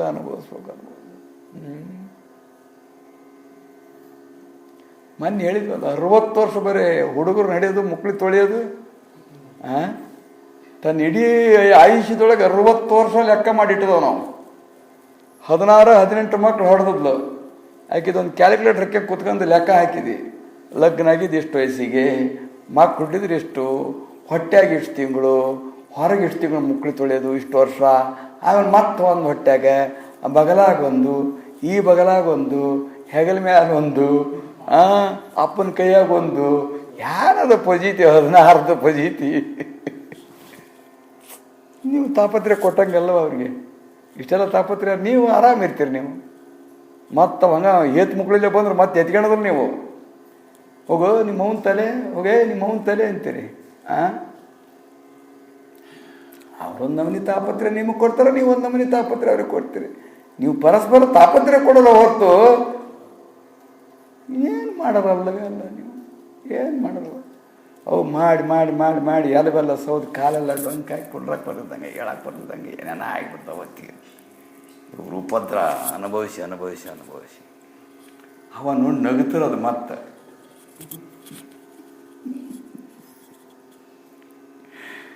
ಆದ್ರಿಂದ ಎಲ್ಲ ತಾಪತ್ರೆ ಹೋಗೋದು. ನಮ್ಗೊಂದು ತಾಪತ್ರೆಯನ್ನು ಕೊಡ್ಲಿಲ್ದಂಗೆ ಹೇಳೋದಂದ್ರೆ ಸದ್ಗುರು ಒಬ್ಬನೇ ಒಬ್ಬ. ಅವ್ನು ಹೇಳ್ದಂಗೆ ಕೇಳಿದ್ರೆ ಕೇಳಿಲ್ಲ ಅಂದ್ರೆ ನಾವೇನು ಮಾಡೋಣಪ್ಪ ಅಂತಾರೆ. ಅದಕ್ಕಾಗಿ ಭಕ್ತರ ಸುಖವೇ ಅವನ ಸುಖವಾಗಿರ್ತಕ್ಕಂಥ. ತಾನು ಹೆಂಗೆ ಸುಖವಾಗಿರ್ತಾನೋ ಹಂಗೆ ಸುಖವಾಗಿರಲಿ ಅನ್ನುವಂಥ ಉದ್ದೇಶದಿಂದ ಅನಂತ ರೀತಿಯಾಗಿರುವಂಥ ಉಪದೇಶ ಮಾಡ್ತಾನೆ. ಆದರೂ ನಮ್ಮ ಮೋಹ ಹೋಗವಲ್ದು, ನಮ್ಮ ಅಭಿಮಾನ ಹೋಗವಲ್ದು, ನಮ್ಮ ಮಮಕಾರ ಹೋಗವಲ್ದು, ನಮ್ಮ ಭ್ರಮ ಅನ್ನುವಂಥದ್ದು ಹೋಗವಲ್ದು. ಯಾಕೆ ಇವನ್ನೆಲ್ಲ ಹೇಳ್ತಾರೆ ಅಂದರೆ, ನಮ್ಮ ಭ್ರಮ ಹೋಗಲಿ, ನಮ್ಮ ಮಮಕಾರ ಹೋಗಲಿ, ನಮ್ಮ ಅಹಂಕಾರ ಹೋಗಲಿ, ಆ ಭಗವಂತನನ್ನು ನಂಬಲಿ, ಸತ್ಯವಾಗಿರುವಂಥ ಶಾಶ್ವತವಾಗಿರುವಂಥದ್ದನ್ನು ನಂಬಲಿ, ಆ ಸುಖವನ್ನು ಪಡಿಲಿ ಅನ್ನುವಂಥ ಉದ್ದೇಶದಿಂದ ಇಷ್ಟೆಲ್ಲ ಆಟಗಳನ್ನು ಲೀಲೆಗಳನ್ನು ಉಪದೇಶಗಳನ್ನು ಎಲ್ಲ ರೂಪದಿಂದ ಮಾಡಬೇಕಾಗಿರ್ತಕ್ಕಂಥದ್ದಾಗಿರುವುದು ನನ್ನಂಗಿರಲಿ ಅಂತೇಳಿ ಅದಕ್ಕಾಗಿ ನಿರಾಮಯನು ನಿತ್ಯನೂ ಆದ ಆನಂದಮಯನಾಗಿರುವಂಥ ಅವನ ಉದ್ದೇಶವೇ ಅನಂತ ಉಪಾಯದಿಂದ ಅವರನ್ನು ಸನ್ಮಾರ್ಗಕ್ಕೆ ಹಚ್ಚೋದು, ಸತ್ಸಂಗ ಮಾರ್ಗಕ್ಕೆ ಹಚ್ಚೋದು, ಅವರನ್ನು ಮೋಕ್ಷ ಮಾರ್ಗಕ್ಕೆ ಹಚ್ಚೋದು, ಜ್ಞಾನ ಮಾರ್ಗಕ್ಕೆ ಹಚ್ಚೋದೇ, ಭವಬಂಧನದಿಂದ ಬಿಡಿಸ್ತಕ್ಕಂಥದ್ದೇ ಅವನ ಉದ್ದೇಶ, ಪಾಪದಿಂದ ಬಿಡಿಸ್ತಕ್ಕಂಥದ್ದೇ ಅವನ ಉದ್ದೇಶ, ಅಧರ್ಮದಿಂದ ಬಿಡಿಸ್ತಕ್ಕಂಥದ್ದೇ ಅವನ ಉದ್ದೇಶ, ಸುಖ ಕೊಡುವ ಉದ್ದೇಶ. ಇನ್ನೆಲ್ಲರೂ ಎಲ್ಲರೂ ಅಧರ್ಮನಾರ ಮಾಡು, ಅನೀತಿನಾರ ಮಾಡು, ಅಸತ್ಯನಾರ ಮಾಡು, ಏನಾರ ಮಾಡು, ನಮಗೆ ಕೊಡು ಅಂತಾರಷ್ಟ, ನಮಗೆ ಮಾಡೋದು ಮಾಡು ಅಂತಾರಷ್ಟ. ಆದರೆ ಸದ್ಗುರು ಹಾಗೆ ಮಾಡ್ತಕ್ಕಂಥಲ್ಲ, ನಿಜವಾದ ಸುಖವನ್ನು ಬಯಸ್ತಕ್ಕಂಥವನು, ನಿಜವಾದ ತಂದೆ, ನಿಜವಾದ ತಾಯಿ, ನಿಜವಾದ ಬಂಧು ಅಂದರೆ ಅವನೇ ಸದ್ಗುರುವಾಗಿರ್ತಕ್ಕಂಥವನು. ತ್ವಮೇವ ಮಾತಾ ಪಿತಾ ತ್ವಮೇವ ಬಂಧ ಸಖಾ ತ್ವಮೇವ ವಿದ್ಯಾ ದ್ರವಿಣಂ ತ್ವಮೇವ ಅಂಥೇಳಿ ಈ ಪ್ರಕಾರವಾಗಿ ಯಾರು ತಾವು ಹೃತ್ಪೂರ್ವಕವಾಗಿ ತ್ರಿಕರಣಪೂರ್ವಕವಾಗಿ ನಂಬಿದರೋ ಅವರಿಗೆ ಖಂಡಿತವಾಗಿಯೂ ಸರ್ವ ದುಃಖ ನಿವೃತ್ತಿ, ಪರಮಾನಂದ ಸುಖವನ್ನು ಕೊಡ್ತಕ್ಕಂಥ ಪರಮ ಪವಿತ್ರವಾಗಿರುವಂಥ ಸದ್ಗುರುವು, ಪರಮಾನಂದ ಕೊಡ್ತಕ್ಕಂಥದ್ದವನ ಚರಣಗಳು, ಪರಮಾಮೃತವನ್ನು ಉಣಿಸ್ತಕ್ಕಂಥದ್ದವನ ಉಪದೇಶವಾಗಿರ್ತಕ್ಕಂಥದ್ದು ಎಂದು ಅಧ್ಯಾಯದ ಆರಂಭದಲ್ಲಿ ಸದ್ಗುರುನ ವಿಶೇಷವಾಗಿರುವಂಥ ಮಹಿಮೆಯನ್ನು ಕೊಂಡಾಡಿ ಅವನ ಚರಣಗಳಿಗೆ ನಮಸ್ಕಾರ ರೂಪ ಮಂಗಳವನ್ನು ಅರ್ಪಿಸಿ ಅಧ್ಯಾಯವನ್ನು ಆರಂಭ ಮಾಡುತ್ತಲಿರುವರು. ಸಿದ್ಧಾಶ್ರಮದಲ್ಲಿ ಪ್ರತಿ ವರ್ಷ ಶ್ರಾವಣ ಶಿವರಾತ್ರಿ ಮಹೋತ್ಸವಗಳಾಗ್ತಕ್ಕಂಥದ್ದು ನೇಮ. ಆಗಾಗ ಮಹೋತ್ಸವಗಳು, ಅದರಲ್ಲಿ ಪ್ರಬಲವಾಗಿರ್ತಕ್ಕಂಥ ಮಹೋತ್ಸವಗಳು ಲಕ್ಷಾವಧಿ ಜನರು ಬರ್ತಕ್ಕಂಥದ್ದು, ಎಷ್ಟೆಷ್ಟೋ ಲಕ್ಷ ಜನರು ಬರ್ತಾರೆ. ಯಾರು ಹೇಳ್ತಿದ್ರು, ಅನ್ನಬಸ್ತು ಗುಂಡಿ ಒಳಗೆ ಈ ಕ್ವಾಣಗಳು ಈಚಾಡವಂತ, ಅಷ್ಟು ಗಂಜಿ ನಿಲ್ಲದಂತ, ಅಷ್ಟು ಗಂಜಿ ಕ್ವಾಣಗಳು ಈಚಾಡೋದು ಎಷ್ಟಿರ್ಬೇಕು, ಅದು ಎಷ್ಟಿರ್ಬೇಕು.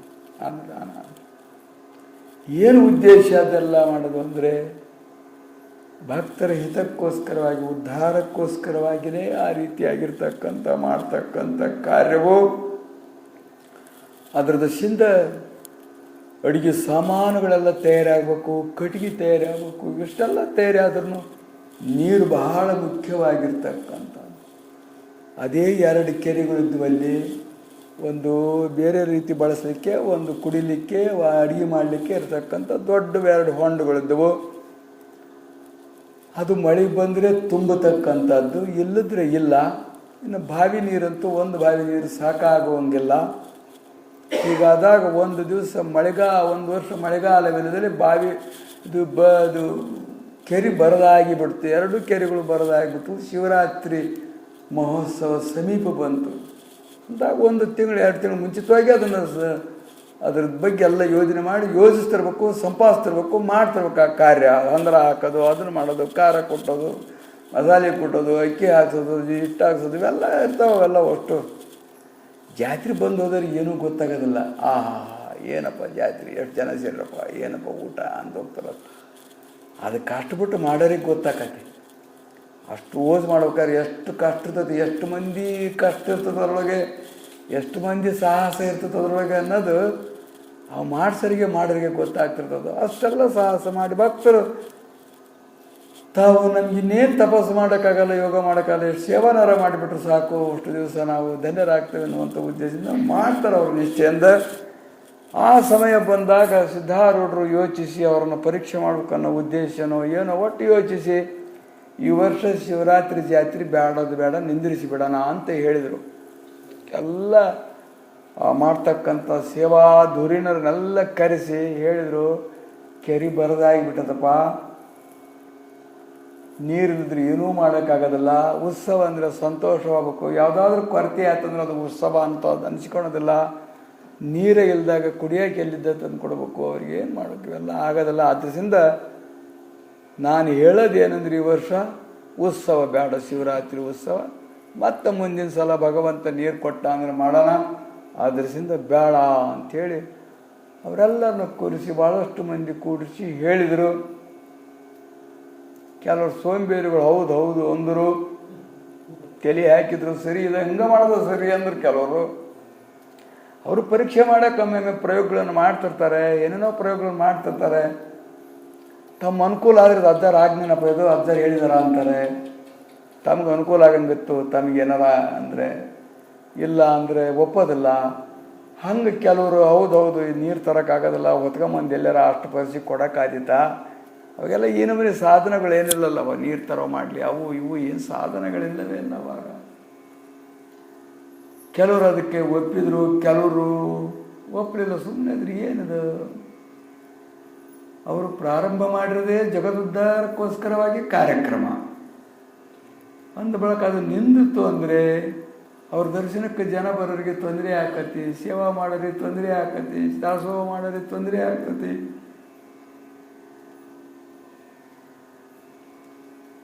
ಎಲ್ಲ ಸಮಸ್ಯೆಗಳಾಗ್ತವೆ. ಹೆಂಗಿದು ಅಂಥೇಳಿ ಅದ್ರಾಗ ಕೆಲವರೆಲ್ಲ ತಯಾರಿ ಆದರು. ಎಷ್ಟರ ಕಷ್ಟ ಅಲ್ಲಪ್ಪ, ಪ್ರಾಣ ಹೋದ್ರೂ ಚಿಂತಿಲ್ಲ, ನೀರು ತರ್ತವಿ, ನೀನು ಆಜ್ಞೆ ಮಾಡಪ್ಪ ಅಂತೇಳಿ ಕೇಳಿಬಿಡೋಣ ಅಂತೇಳಿ ಗಟ್ಟಿ ಮಾಡ್ಕೊಂಡು ಕೆಲವ್ರು ಹೋಗಿ ಹಠ ಮಾಡ್ಲಿಕ್ಕೆ ಕತ್ತಿದ್ರು. ನಾವು ಮಾಡ್ತವಪ್ಪ ಅದನ್ನು, ನೀನು ಅದ್ರ ಚಿಂತೆ ಬಿಡು, ನೀನು ಜಾತ್ರೆ ಶುರು ಮಾಡು, ನಾವು ನೀರು ತರದೈತಲ್ಲ ನಾವು ಮಾಡ್ತೇವೆ. ಹಂಗಾಗೋದಿಲ್ಲಪ್ಪ, ನೀವು ಹೊತ್ಕೊಂಬಂದು 10 ಮಂದಿಗೆ ಆಗೋದಿಲ್ಲ ಕುಡಿಯೋಕೆ, ಅದು ಆಗದ ಮಾತು. ಬಂದರೆಲ್ಲ ಸಹಕರಿಸ್ತಾರೆ ಅಂದ್ರೆ ಸಹಕರಿಸೋದಿಲ್ಲ. ಬಂದಾಗ ಜಾತ್ರೆಗೆ ಶಾಸ್ತ್ರ ಮುಗಿದ ಕೂಡಲೇ ಅಜ್ಜಾರು ನೀರು ಹೊರಬೇಕು. ಮೊದಲು ಕೊಡ ತಗೊಂಡು ಹೋಗಿ ಹೊತ್ಕೊಂಬಂದು ಸ್ಟಾಕ್ ಮಾಡ್ಬೇಕು. ಮೊದಲು ಜಾತ್ರೆಗಂತಲ್ಲ, ದಿನನಿತ್ಯನೂ ಹಂಗನೇ ಇರೋದದು. ಮೊದಲಿಂದ ಪಂಪ್ ಸೆಟ್ ಅವೆಲ್ಲ ವ್ಯವಸ್ಥೆ ಇಲ್ಲ. ಹೊಳಿಂದ ಹೋಗಿ ನೀರು ತರಬೇಕು. ಅವಾಗ ಎದುರ ಬದ್ರ ತರಬೇಕು. ಅವ್ರು ತುಂಬಿಕೊಡ್ಬೇಕು. ನಾವು ನಮ್ಗೆ ಎಂತೆಂತ ಗೊತ್ತೋ ಅಂತ ಹೊತ್ಕೊಂಬಂದು ಬರಬೇಕು, ನೀರು ಹಾಕಬೇಕು. ಅವರ ಹೊರೋರು ಸ್ವಂತ. ಅವ್ರು ಹೊರೋದು ನೋಡಿ ಕೆಲವರು ಮತ್ತೆ ತಯಾರಾದ್ರು ಜಾತ್ರೆ ಸಲುವಾಗಿ. ಅದೊಂದು ಬಳಗನ ತಯಾರಾಯ್ತು, ನೀರು ಹೊರೋ ಬಳಗ, ಕೊಡ ಕೊಡಿಸೋ ಬಳಗ ಅದೆಲ್ಲ. ಅದನ್ನು ಅವರು ನೀರು ಹೊರ್ತಿರೋದೆ ಭಾಳ ದಿವಸ ಹೊರ್ತಿದ್ರು ಅವರು. ನಾವು ಭಾಳಷ್ಟು, ನಮಗೆ 16-18 ವರ್ಷ ವಯಸ್ಸಿನವರೆಗೂ ನೋಡಿದ್ದೇವೆ ನಾವು ನೀರು ಹೊರದ. ನಾವು ಅವ್ರ ಜೊತೆಗೆ ಹೊರ್ತಿದ್ವಿ, ಅವರು ಹೊರ್ತಿದ್ರು, ಹೆಂಗೆ ಹೊರ್ತಿದ್ವಿ. ಆಮೇಲೆ ಭಾರಿ ಸಿಟ್ಟು ಬಂದ್ಬಿಡೋದು ನಮಗೆ. ಅವರು ಇಲ್ಲಿ ಮಂದಿ ಸ್ನಾನ ಮಾಡ್ಸೋಕ್ಕೆ ಕುಂತ್ಬಿಡೋರು ಅಜ್ಜಾರು. ಅದು ನೀರು ನೋಡಿದ್ರೆ ಹೊತ್ಕೊಂಬರ್ಬೇಕು. ಹೊಳೆ ನೋಡಿದ್ರೆ ಇದು ಮಳೆಗಾಲದಾಗ ಇಳಿಯಂಗಲ್ಲ, ಜಾರಿಗೆ ಪಾರ್ಕಿ ಹೊತ್ಕೊಂಡ್ಬಿಡ್ಬೇಕು. ಏನೇನೋ ಪೂಜಿತಿ ಮಾಡ್ಕೊಂಡು ತರಬೇಕು. ಹಿಂಗೆ ಮಟ್ಲೆ ಪಟ್ಲ ಅವಾಗೆಲ್ಲ ವ್ಯವಸ್ಥೆ ಇಲ್ಲ. ಅವಾಗ ಭಾಳ ತೊಂದರೆ ತರೋದು. ಇವ್ರು ಬಂದರು ಅಂದ್ರೆ ಎಣ್ಣೆ ಹಾಕಿ ಎರಿಯಾಕೆ ಹತ್ತಿದ್ರು ಅಂದ್ರೆ ಒಬ್ಬೊಬ್ರಿಗೆ ಹಂಡೆ ನೀರು ಹಾಕೋರು. ಕಾಡಪ್ಪಗೊಂದು ಹಂಡೆ, ಬೂದಾಳ ಶಂಕರಪ್ಪಗೊಂದು ಹಂಡೆ, ಹನುಮಂತಪ್ಪಗೊಂದು ಹಂಡೆ, ವಿಶ್ವೇಶ್ವರನಿಗೊಂದು ಹಂಡೆ. ಯಾವಾಗಾರು ಹೇಳಿದ್ರೆ ಬಂದಿರ ಅಜ್ಜರು ಹೇಳ್ತಿದ್ರು ನನ್ನ ಅಂತ. ನಾವು ಸುಳ್ಳು ಹೇಳ್ತೇವೆ, ನಂಗೆ ಆಗಿರಬಾರ್ದು. ಹೆಂಗೆ ಎರಿತಿದ್ರು ಅನ್ನೋದು ಹೇಳಿದಾರಲ್ಲ. ಯಾರು ಎರ್ದಿಲ್ಲಪ್ಪ, ಯಾರು ಉಣಿಸಿಲ್ಲಪ್ಪ ಹಂಗೆ ಅಂತ. ಅಷ್ಟು ಪ್ರೇಮ ಅವ್ರಿಗೆ ಭಕ್ತರ ಮೇಲೆ. ನಮಗೆ ಹೊರೋರಿಗೆ, ನೀರು ಹೊರೋರಿಗೆ ತಂದು ಹಾಕ್ತವಲ್ಲ. ಒಳ್ಳೆ ಬಂದ್ರಪ್ಪ ಇವರು, ಬಂತಪ್ಪ ನಮಗೆ ನೀರು ಹೊರದು ಪಾಳೆ ಪಡ್ತಪ್ಪ. ಈ ಮಾಮೂಲಿ ಹೊರಬೇಕು, ಮತ್ತು ಇವ್ರಿಗೆ ಸ್ಪೆಷಲ್ ಹೊರಬೇಕು ಅಂದರೆ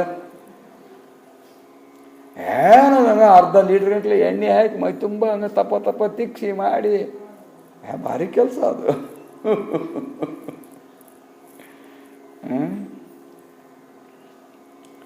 ಅಂದ್ರೆ ಏನು ಅಂದರೆ ಅಷ್ಟು ಅವ್ರಿಗೆ ಪ್ರೇಮ ಮಾಡ್ತಿದ್ರು ಅಂಥೇಳಿ. ಹಂಗೆ ಅವರು ಮಾಡ್ತಿದ್ರಲ್ಲಿ ಅಂತ ಅವರು ಹಂಗೆ ಆ ಸಂಪ್ರದಾಯನ ಮಾಡ್ತಿರೋದು. ಇವರು ಕೂಡ ಸಾವಿರಾರು ಮಂದಿ ಸ್ನಾನಕ್ಕೆ ಹೋದ್ಕೂಡಲೇ ಸುಮ್ಮನೆ ಮಾಡಿ ನಿಂತ್ಕೊಳ್ಳೋದು. ನೀಕಾರ ಹಾಕೋರು ನಿಂತ್ಕೊಂಡು ಹೋಗ್ತಿರೋದು, ಬರ್ತಿರೋದು. ಕಟ್ಗೆ ಹೊಡ್ಯೋದು, ಕಟ್ಗೆ ಹೊರೋದು ಎಲ್ಲ ಶಾಸ್ತ್ರ ಬಿಟ್ಕೊಡ್ಲೆ ಕಟ್ಗೆ ರಾಸಿದಲ್ಲಿ ಹೋಗ್ಬಿಡೋದು. ಕಟ್ಗೆ ಹೆಗಲ ಮೇಲೆ 3-4 ಇಟ್ಕೊಂಡು ಹೊಂಟ್ರು ಅಂದ್ರೆ ಅಪ್ಪರ ಹೊರ್ತಾರೆ ಅಂದ್ಕೊಳ್ಳಿ ಎಲ್ಲರೂ ಹೊತ್ಕೊಂಬರೋದು. ಹಿಂಗೆಲ್ಲ ಅದೊಂದು ಮಾಡಿಸ್ತಕ್ಕಂಥ, ಸೇವೆ ಮಾಡಿಸ್ತಕ್ಕಂಥ ಒಂದು ಕಲೆ ಮಾಡಿಸ್ತಕ್ಕಂಥದ್ದು. ಹಿಂಗಾಗಿ ಹೇಳಿದ್ರು, ಎಷ್ಟು ಕಷ್ಟ ಆದರೂ ಬಿಡೋದಿಲ್ಲಪ್ಪ ನಾವು, ನೀರು ತರ್ತೇವೆ, ನೀವು ಮಾಡೋಕ್ಕಬೇಕು ಅಂತೇಳಿ ಹಠ ಹಿಡಿದ್ರು. ಮತ್ತು ಎಲ್ಲ ಭಾರ ನೀವು ವಹಿಸ್ಕೊಂತೇವೆ ಅಂದ್ರೆ ನಮ್ದೇನೈತಪ್ಪ, ನಾವು ಸುಮ್ಮನೆ ಕೂತ್ಕೊಂಡಿರೋರು, ಮಾಡ್ರಪ್ಪ ಅಂತಂದ್ರು. ಆಯ್ತು ಮಾಡ್ತೇವೆ ಅಂತಂದರು. ಆದ್ರೂ ಕೂಡ ಕೊನೆಗೆ ಬರೋದು ನಮ್ಮ ಮೇಲೆ ಅಂತ ಹೇಳಿ ಅವರು ಏನು ಮಾಡಿದ್ರು, ಸಾಯಂಕಾಲ ಸುಮಾರು ತಿರುಮಾರನೇ ದಿವಸ ಮಧ್ಯಾಹ್ನ ಸುಮಾರು ಒಂದು ಮಗಿಯಾಗಿರ್ತಕ್ಕಂಥದ್ದು ತಗೊಂಡು ಹೋಗಿ ಬರೀ ಕೆರೆಯೊಳಗೆ ಕುಂತು ಅದ್ರ ಮ್ಯಾಲೆ ಕೈ ಇಟ್ಟು 1 ತಾಸಿನವರೆಗೂ ಕೂಡ ಮೇಘವಿದ್ಯಾ ಉಪಾಸನ ಅನ್ನತಕ್ಕಂಥದ್ದುಂಟು. ಯಾವ ಉಪವಾಸನ ಅವ್ರ ಶಕ್ತಿ ನನಗೆ ಗೊತ್ತಿಲ್ಲ. ಒಟ್ಟು ಹಂಗೆ ಜನರಿಗೆ ಮಾಡಿ ತೋರಿಸಿ, ಆಮೇಲೆ ತುಂಬಿ ಬರೀ ಮುಗಿ ಒಯ್ದಿದ್ದು ತುಂಬಿತ್ತು ಅಂಥೇಳಿ ಅದು ತಗೊಂಡು ಹೊರಗೆ ಬಂದು ಕೂಡ್ಲೇ ಆ ಸಮಯದಲ್ಲಿ ಶಿವರಾತ್ರಿ ಸಮಯದಲ್ಲಿ ಎಲ್ಲಿರ್ತದೆ ಮಳೆಗಾಲ ಅಲ್ಲ ಅದು. ಅವಾಗ ಏನು ಆಕಾಶ ನಿರ್ಮಲ ಶರತ್ಕಾಲ ಆಕಾಶ ಅಂತಾರೆ ಅದಕ್ಕೆ. ಅವಾಗ ಶರದ್ ಋತು ಇರ್ತದೆ ಅವಾಗ, ಯಾವುದು ಶರತ್ಕಾಲ ಆಕಾಶ ಅಂತಾರೆ ಅವಾಗ. ಅಂದರೆ ನೀಲಿ ವರ್ಣ ಇರ್ತದೆ, ಅಷ್ಟು ಮೋಡಗಳಿರೋದಿಲ್ಲ. ಆವಾಗ ಬರ್ತಿದ್ದಂಗನ ಹಂಗೋಟ್ ಮಾಡುಗಳು ಕಾಣಕ್ಕೆ ಹತ್ತಿದ್ವಂತೆ. ಅಲ್ಲೇ ಕುಂತು ಅದೋ ಮಾಡೋರೋಗನ ಮೇಘಗಳು ಗರ್ಜನೆ ಮಾಡಿ 1 ತಾಸಿನೊಳಗೆ ಕೆರೆ ತುಂಬಿ ಬಿಡ್ತಂತೆ. ಕೆರೆ ತುಂಬಿದ ಕೂಡಲೇ ಭಾಳಷ್ಟು ಸಂತೋಷ ಆಗಿಬಿಡ್ತೀವಿ, ಭಾಳಷ್ಟು ಸಂತೋಷ ಆಗಿಬಿಡ್ತು. ಭಾಳ ನಿಂದಕರಿಂದ ಏನೇನೋ ಶಬ್ದಗಳನ್ನು ಕೇಳಿದ್ರು. ನಿಮ್ಮ ಸಿದ್ಧಾರೂಢ ಸಾಕ್ಷಾತ್ ಈಶ್ವರನ ಅವತಾರ ಅಂತೀರಿ, ಒಂದು ಮಳೆ ತರ್ಸೋಕೆ ಬರಲ್ಲೇನು, ಒಂದು ಕೆರೆ ತುಂಬ್ಸೋಕೆ ಬರಲ್ಲೇನು, ಈಶ್ವರನಾಥನಿಗಿದೇನು ಅಸಾಧ್ಯನ? ಹಂಗೆ ಹಿಂಗೆ ನಿಂದಕರು ಯಾವಾಗಲೂ ಇರೋದ, ಒಂದಕ್ಕರು ಇರೋದ, ಎರಡು ಇರಲೇಬೇಕದು, ಒಳ್ಳೆಯದದು. ಇದ್ರ ಪಾಪ ಪುಣ್ಯಗಳು ಸಮ ಆಗ್ತಕ್ಕಂಥದ್ದಾಗೋದಿಲ್ಲ, ನಮ್ಮ ಪಾಪಗಳು ಹೋಗೋದಿಲ್ಲ. ಅಂದ ಬಳಿಕ ನಮಗೆ ನಿಂದಕರು ಇರಲೇಬೇಕು, ನಿಂದಕರಿರಬೇಕು, ಊರೊಳಗೆ ಒಂದು ಹಂದಿ ಇರಬೇಕು ಅಂತೇಳಿ ದಾಸರು ಹಾಡಿದ್ದಾರೆ.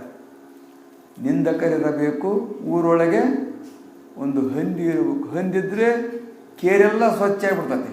ಹುಡ್ರು ಪಡ್ರು ಕುಂತದ್ದೆಲ್ಲ ನೆಕ್ಕನ್ ತಿನ್ಕೊಂತ ಸ್ವಚ್ಛ ಮಾಡ್ಬಿಡ್ತದೆ.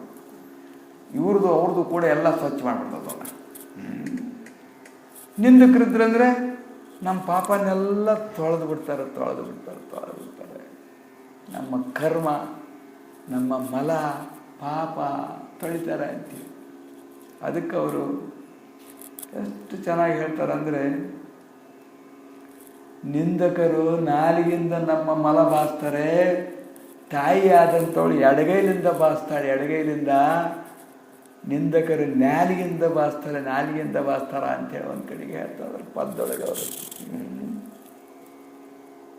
ಅಂದರೆ ನಾಲಿಗಿಂದ ತಗೊಂಡ್ಬಿಡ್ತಾರೆ ಅವರು, ನಾಲಿಗಿಂದ ಪಾಪ ತಗೊಂಡ್ಬಿಡ್ತಾರೆ ಅವರು, ಅದನ್ನು ಅನುಭವಿಸ್ತಾರೆ. ಹಂಗಂತದ್ರೆಲ್ಲ ಭಾಳ ವ್ಯತ್ಯ ಆಗ್ತದೆ ಇವರಿಗೆ. ಆವಾಗ ನೋಡಿದಾಗ ಅವರು ಕೂಡ ಪರಿವರ್ತನವಾದರು. ಭಕ್ತರಿಗಂತೂ ಭಾಳಷ್ಟು ಸಂತೋಷವಾಯಿತು. ಭಯಕೃತ್ ಭಯನಾಶನ ಅನ್ನುವಂಥ ಒಂದು ಬಿರುದು. ಭಯಕೃತ್ ಭಯವನ್ನು ಮಾಡಿ ಮತ್ತು ಆ ಭಯವನ್ನು ತೀರಿಸುವಂಥವನು ಸದ್ಗುರುವೆ ಅಂಥೇಳಿ. ಮೊದಲಿಷ್ಟೆಲ್ಲ ಭಯ ತೋರಿಸ್ತೆ, ಏನಿಲ್ಲ ಮಾಡೋದು ಬೇಡ ಅಂಥೇಳಿ. ಆಮೇಲೆ ಆ ಭಯವನ್ನೆಲ್ಲ ತೀರಿಸಿ ಅವರಿಗೆ ನೀರಿನ ಭಯ ತಪ್ಪಿಸಿ ಅಭಯವನ್ನು ಕೊಟ್ಟು ಅವರಿಂದ ಸೇವೆ ಮಾಡಿಸಿಕೊಂಡ ಅಂಥೇಳಿ. ಹೀಗೆ ಅವರ ಒಂದು ಹಠದ ಒಂದು ಇದರಿಂದ ಸದ್ಗುರುನಾಥನಾಗಿರ್ತಕ್ಕಂಥವನು ಅವ್ರಿಗೆ ಭಾರ ಬಿದ್ದು ನನ್ನ ಮೇಲೆ ಭಾರ ಬೀಳೋದು ಅಂತ ಅವನು ತಿಳ್ಕೊಂಡಿರ್ತಾನೆ. ನಾವು ಹಂಗೆ ತಿಳ್ಕೊಂಡಿರೋದಿಲ್ಲ. ನಾವೇನು ತಿಳ್ಕೊಂಡಿರ್ತೇವೆ ಅಂದರೆ ನಾವೇ ಎಲ್ಲ ಹೊತ್ಕೊಂಡಿದ್ದೇವೆ ಅಂತ ತಿಳ್ಕೊಂಡಿರ್ತೇವೆ, ನಾವೇ ಹೊತ್ಕೊಂಡಿದ್ದೇವೆ. ಅದು ಕೊನೆಗೆ ಯಾರ ಮೇಲೆ ಭಾರ ಹಾಕತ್ತೆ ಅನ್ನೋದು ಗೊತ್ತೇ ಇಲ್ಲ. ಒಬ್ಬನು ಒಂದು ಹಾವಣಿನ ಕುದುರೆ, ಅದಂಥ ಶಕ್ತಿ ಇಲ್ಲದ ಕುದುರೆ ಇಟ್ಕೊಂಡದ್ನಂತೆ. ಕುದುರೆ ಮೇಯ್ಸ್ಕೊಂಡು ಒಂದು ದಿವಸ ಮೇವು ತಗೊಂಡಂತ, ಒಳ್ಳೆ ಮೇವು ಚಲೋ ಸಿಕ್ತಂತೆ. ಮೇವು ಚಲೋ ಸಿಕ್ಕೊಟ್ಲೆ ಅವನು ಏನು ಮಾಡಿದ ಅಂದ್ರೆ ಕುದುರೆ ಎತ್ತಿ ಒಂದು ಕಡೆ ನಿಂತ್ಕೊಂಡು ಪೆಂಡಿ ತಲೆ ಮೇಲೆ ಹೊಟ್ಕೊಂಡಂಥದ್ದು, ಮೇವಿನ ಪೆಂಡಿನ. ನನ್ನ ಕುದುರೆ ಅಷ್ಟು ನನ್ನ ಹೊರದ ಕಷ್ಟ, ಈ ಪೆಂಡಿ ಹೊತ್ಕೊಂಡ್ರೆ ಅದಕ್ಕೆ ವಾಜ್ಯಕತಿ ಅಂತ. ಪೆಂಡಿ ಹೊತ್ಕೊಂಡ್ರೆ ಅದಕ್ಕೆ ಪೆಂಡಿ ನನ್ನ ಕೂಡ ಹೊರವಡ ಶಕ್ತಿ ಇಲ್ಲ, ಅದಕ್ಕೆ ನನ್ನ ಮಾತ್ರ ಹೊತ್ಕೊಳ್ಳಿ, ಪೆಂಡಿ ನಾನು ಹೊತ್ಕೊಳ್ಳೋಣ ಅಂಥೇಳಿ ಅದೇ ಸೊಪ್ಪಿ ಪೆಂಡಿನ ಹುಲ್ಲಿನ ಪೆಂಡಿನ ಹೊತ್ಕೊಂಡು ತಲೆ ಮೇಲೆ ಕುದುರೆ ಮೇಲೆ ಎತ್ಕೊಂಡು ಬರ್ತಾ ಇದ್ನಂತೆ. ಎಲ್ಲಿ ಹೊಂಟಿದೆಯಪ್ಪ ಅಂತ ಯಾರ ಕೇಳಿದ್ರಂತೆ. ಮನೆಗೆ ಹೊಂಟದನ್ನು ಕುದುರೆ ಮೇಯಿಸ್ಕೊಂಡು. ತಲೆ ಮೇಲೆ ಯಾಕೆ ಇಟ್ಕೊಂಡಿಯೋ ಅಂತ ಹೇಳಿದ್ರಂತೆ. ಇಲ್ಲ ಕುದುರೆಗೆ ಒಜ್ಜಾಕತಿ ಅಂತ ನಾವು ಹೊತ್ಕೊಂಡನಿ ಅಂತಂದಂತೆ. ಇಲ್ಲಿ ಅವನು ನೀವು ಹೊತ್ಕೊಂಡ್ರೆ ಕುದುರೆಗೆ ಒಜ್ಜಾಕೋದು, ನೀನು ಕುದುರೆ ಮೇಲೆ ಕುಂತಿದ್ದೀಯ, ನಿನ್ನ ಪೆಂಡಿನೂ ಕುದುರೆ ಮೇಲೆ ಬೀಳೋದು, ಅದನ್ನು ಮುಕ್ಕಳ ಮೇಲೆ ಇಟ್ಕೊಂಡು ಕುತ್ಕೊಂಡು ಹೋಗೋ, ಮೆತ್ತಗೆ ಆರಾಮಾಗಿ ಹೋಗ್ತೀಯ ಅಂತಂದ್ರಂತೆ. ಹಾಗೆ ನಮ್ಮ ಮೇಲೆ ಭಾರ ನಾವು ಹೇಗೆ ಮಾಡ್ತೇವೆ ಅಂದರೆ, ಎಷ್ಟ ನಮ್ಮ ಮೇಲೆ ಭಾರದ್ರು ಕೂಡ ಬೀಳೋದು ಯಾರ ಮೇಲೆ ಕೊನೆಗೆ ಅಂದರೆ ಅವ್ರ ಮೇಲೆ ಬೀಳ್ತಕ್ಕಂಥದ್ದು. ಹಂಗೆ ಅವೆಲ್ಲ ಭಾರಗಳಾಗಿರ್ತಕ್ಕಂಥವುಗಳನ್ನು ಅವನ ಮೇಲೆ ಹಾಕಿರ್ತಾರೆ. ನೀನಪ್ಪ ನಿಂದಪ್ಪ ಅಂತೇಳಿ. ನಾವು ಹಂಗಲ್ಲ, ನಂದಪ್ಪ, ನಾನು ಮಾಡಿದ್ರೆ ಆಕತ್ತಿದ್ದು, ನಾನು ಹೊತ್ಕೊಂಬಂದ್ರೆ ಆಕತಿ ಪಲ್ಲಕ್ಕಿನ, ಇಲ್ಲದ್ರೆ ಅವ್ರು ಹೋಗ್ತಾರೇನು ಪಲ್ಲಕ್ಕಿ ನಂಗೆ ಅಂತರಕ್ಕೆ ನಾನು ಹತ್ಕೊಂಬಂದ್ರೆ ಬರ್ತದೆ ಪಲ್ಲಕ್ಕಿ, ನಾನು ಹೇಳಿದ್ರೆ ತೇರು ಎಳಿತೈತಿ, ನಾನು ಅಡುಗೆ ಮಾಡಿದ್ರೆ ಉಣ್ತಾರೆ, ನಾನು ಪೂಜೆ ಮಾಡಿ ನಾನು ಅನ್ನೋದು ಬಂದುಬಿಡ್ತೈತಿ, ನೀನು ಅನ್ನೋದು ಬರೋದಿಲ್ಲ. ಅದ್ರಸಿಂದ ಏನು ಮಾಡಿದ್ರು ಭಾಳ ಅನ್ನತಕ್ಕಂಥದ್ದು ಅವನಿಗೆ ಅದು. ಜೋಳಿಗೆ ಅಭಿಮಾನ ಕೊಟ್ಟ ಗುರುವಿಗೆ. ಅದು ಜೋಳಿ ತುಂಬದೇ ಇರಲಿ, ಅಭಿಮಾನಿ ಯಾರ್ದು? ನಮ್ಮದಲ್ಲದು. ಅವನು ಜೋಳಿಗೆ ಹಿಡ್ಕೊಂಡು ಹೋಗೋದು ಅಷ್ಟ ನನ್ನ ಕೆಲಸ. ಅವ್ನು ಜೋಳಿಗೆ ಹಿಡ್ಕೊಂಡು ಹೋಗೋದು ಅಷ್ಟೇ ಕೆಲಸ, ಕೊಡೋದು ಬಿಡೋದು ಅವನದು. ಅವನ ಅಭಿಮಾನ, ತನ್ನ ಅಭಿಮಾನ ಜೋಳಿಗೆ ಅಭಿಮಾನ ತುಂಬಿಸ್ತಾನೆ. ತಾಳಿ ಕಟ್ಟಿದ ಅಭಿಮಾನ ಗಂಡನಿಗೆ ಅಂತೇಳಿ ಈಗ ಇರೋದಿಲ್ಲ ಬಿಡ್ರಿ.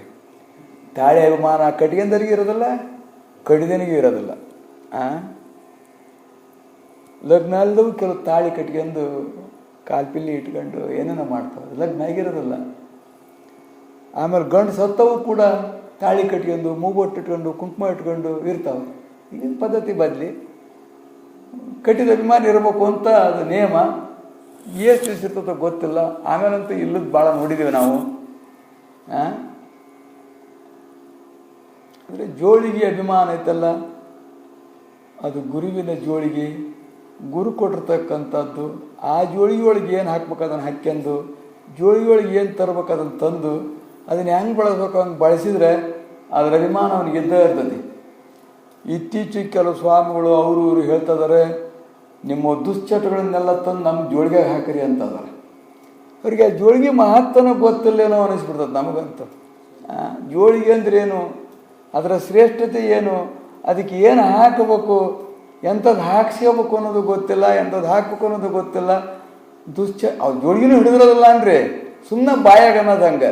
ಜೋಳಿಗೆ ಅಂತ ಹಿಡಿದಿರೋದೇ ಅಲ್ಲ ಅವರು ಸಂಪಾದನೆ ಮಾಡೋದೇ ಬೇರೆ ಬೇರೆ ರೂಪದಿಂದ ಸಂಪಾದನೆ ಮಾಡ್ತಾರೆ. ಅವರು ದೊಡ್ಡ ಸಂಪಾದನೆ ಮಾಡ್ತಾರೆ, ಇನ್ನು ಭಿಕ್ಷಾ ರೀತಿಯಿಂದ ಸಂಪಾದನೆ ಮಾಡೋರಲ್ಲ ಅವ್ರಿಗೆ ವೃತ್ತಿ ಇರ್ತಾರೆ. ಅದೇನು ಬೇಕಾಗಿಲ್ಲ ನಮಗೆ. ಹೇಳ್ತಿರ್ತಾರೆ ನಮ್ಮ ಜೋಳಿಗೆ ತಂದು ಹಾಕಿರಿ ಅಂತೇಳಿ. ಅವಾಗ ನಮ್ಮ ಜೋಳಿಗೆ ಹಾಕಿರಪ್ಪ ನಿಮ್ಮ ದುಶ್ಚಟಗಳನ್ನೆಲ್ಲ. ಅಂದರೆ ಏನು ಅಂದರೆ ಅದು ಭಾಳ ಮಜಾ ಐತಿ. ಈ ಜೋಳಿಗೆ ಹಾಕ್ಸೋದು ಮಜಾ ಐತಿ. ಅದನ್ನು ಮಂದೆ ಬಿಡ ನೋಡಿದೆ ಹೋಯ್ದಾವಲ್ಲ, ಅದನ್ನ ಬಿಡಂಗಾಗಲ್ಲ. ಕೆಲವು ನೋಡಿರ್ತಾವೆ ದೃಶ್ಯಗಳನ್ನು, ತನ್ನ ಹೊತ್ತಿನಾಗ ಅಂದುಬಿಡೋದಪ್ಪ. ನನಗೆ ನಿಂದೆ ಆಕತ್ತೆ ಅಂತೇಳಿ ಭಯ ಇಲ್ಲ. ನನಗೆ ಒಂದನೇದು ಭಯ ಇಲ್ಲ, ನಿಂದೇನೂ ಭಯ ಇಲ್ಲ. ಇವೆರಡರಿಂದ ಅಲಕ್ಕಾಗಿದ್ದಂಥವ್ರಿಗೇನು. ಆ ಜೋಳಿ ಹಾಕ್ಸೋದು ಏನು ಅಂದ್ರೆ ಅವ್ರಿಗೆ ಏನೇನು ದುಶ್ಚಟಗಳು ಅವನ್ನೆಲ್ಲ ತಂದು ಜೋಳಿಗೆ ಹಾಕಬೇಕು ಅಂತ ಅವ್ರು ಅನ್ನೋದು. ಗುಟ್ಕಾ ತಿನ್ನೋರಿದ್ರೆ ಗುಟ್ಕಾ, ಸಿಗರೇಟ್ ಸೇದಿದ್ರೆ ಸಿಗರೇಟು, ಕಡ್ಡಿಪಟ್ಟ, ಸಿಗರೇಟು, ಅಡಿಕೆ, ಎಲೆ, ತಂಬಾಕ, ಆಮೇಲೆ ಅದು ಇದು ಅಂದ್ರೆ ಗೊತ್ತಾತಲ್ಲ, ಎಲ್ಲ ಒಟ್ಟು ದುಶ್ಚಟಗಳಂದ್ರೆ ಏನದು ಅವೆಲ್ಲ ತಂದು ಹಾಕ್ಬೇಕಪ್ಪ ಜೋಳಿಗ್ಯಾಗ. ತಂದು ಹಾಕಿಬಿಡ್ರಿ ಅಂತ ಜೋಳಿಗೆ ಇಡ್ತಾರೆ. ಅವರು ಬಿಟ್ಟವಿ ಅನ್ನಂಗೆ ತಂದು ಹಾಕ್ತಾರೆ. ಅದು ಯಾರು ಬಿಡ್ತಾರೋ ಯಾರು ಹಿಡಿತಾರೋ ಗೊತ್ತಿಲ್ಲ. ಇವರು ಮಾತ್ರ ಶುರು ಮಾಡ್ಕೊಂತಾರೆ. ಆ ಸ್ಟೇಜಿನಿಂದ ಬಂದ ಕೂಡಲೇ ಇವ್ರದ್ದೊಂದು ರೂಮ್ ಇರ್ತೈತಿ. ಆ ರೂಮ್ನಾಗ ಅದನ್ನೂ ಹಾಕ್ತಾರೆ, ಆಮೇಲೆ ಸಿಗರೇಟು ಹಚ್ತಾರೆ, ಆಮೇಲೆ ಗುಟ್ಕಾನೂ ಹಾಕ್ತಾರೆ, ಆಮೇಲೆ ಅಡಿಕೆ ತಂಬಾಕೂ ಹಾಕ್ತಾರೆ.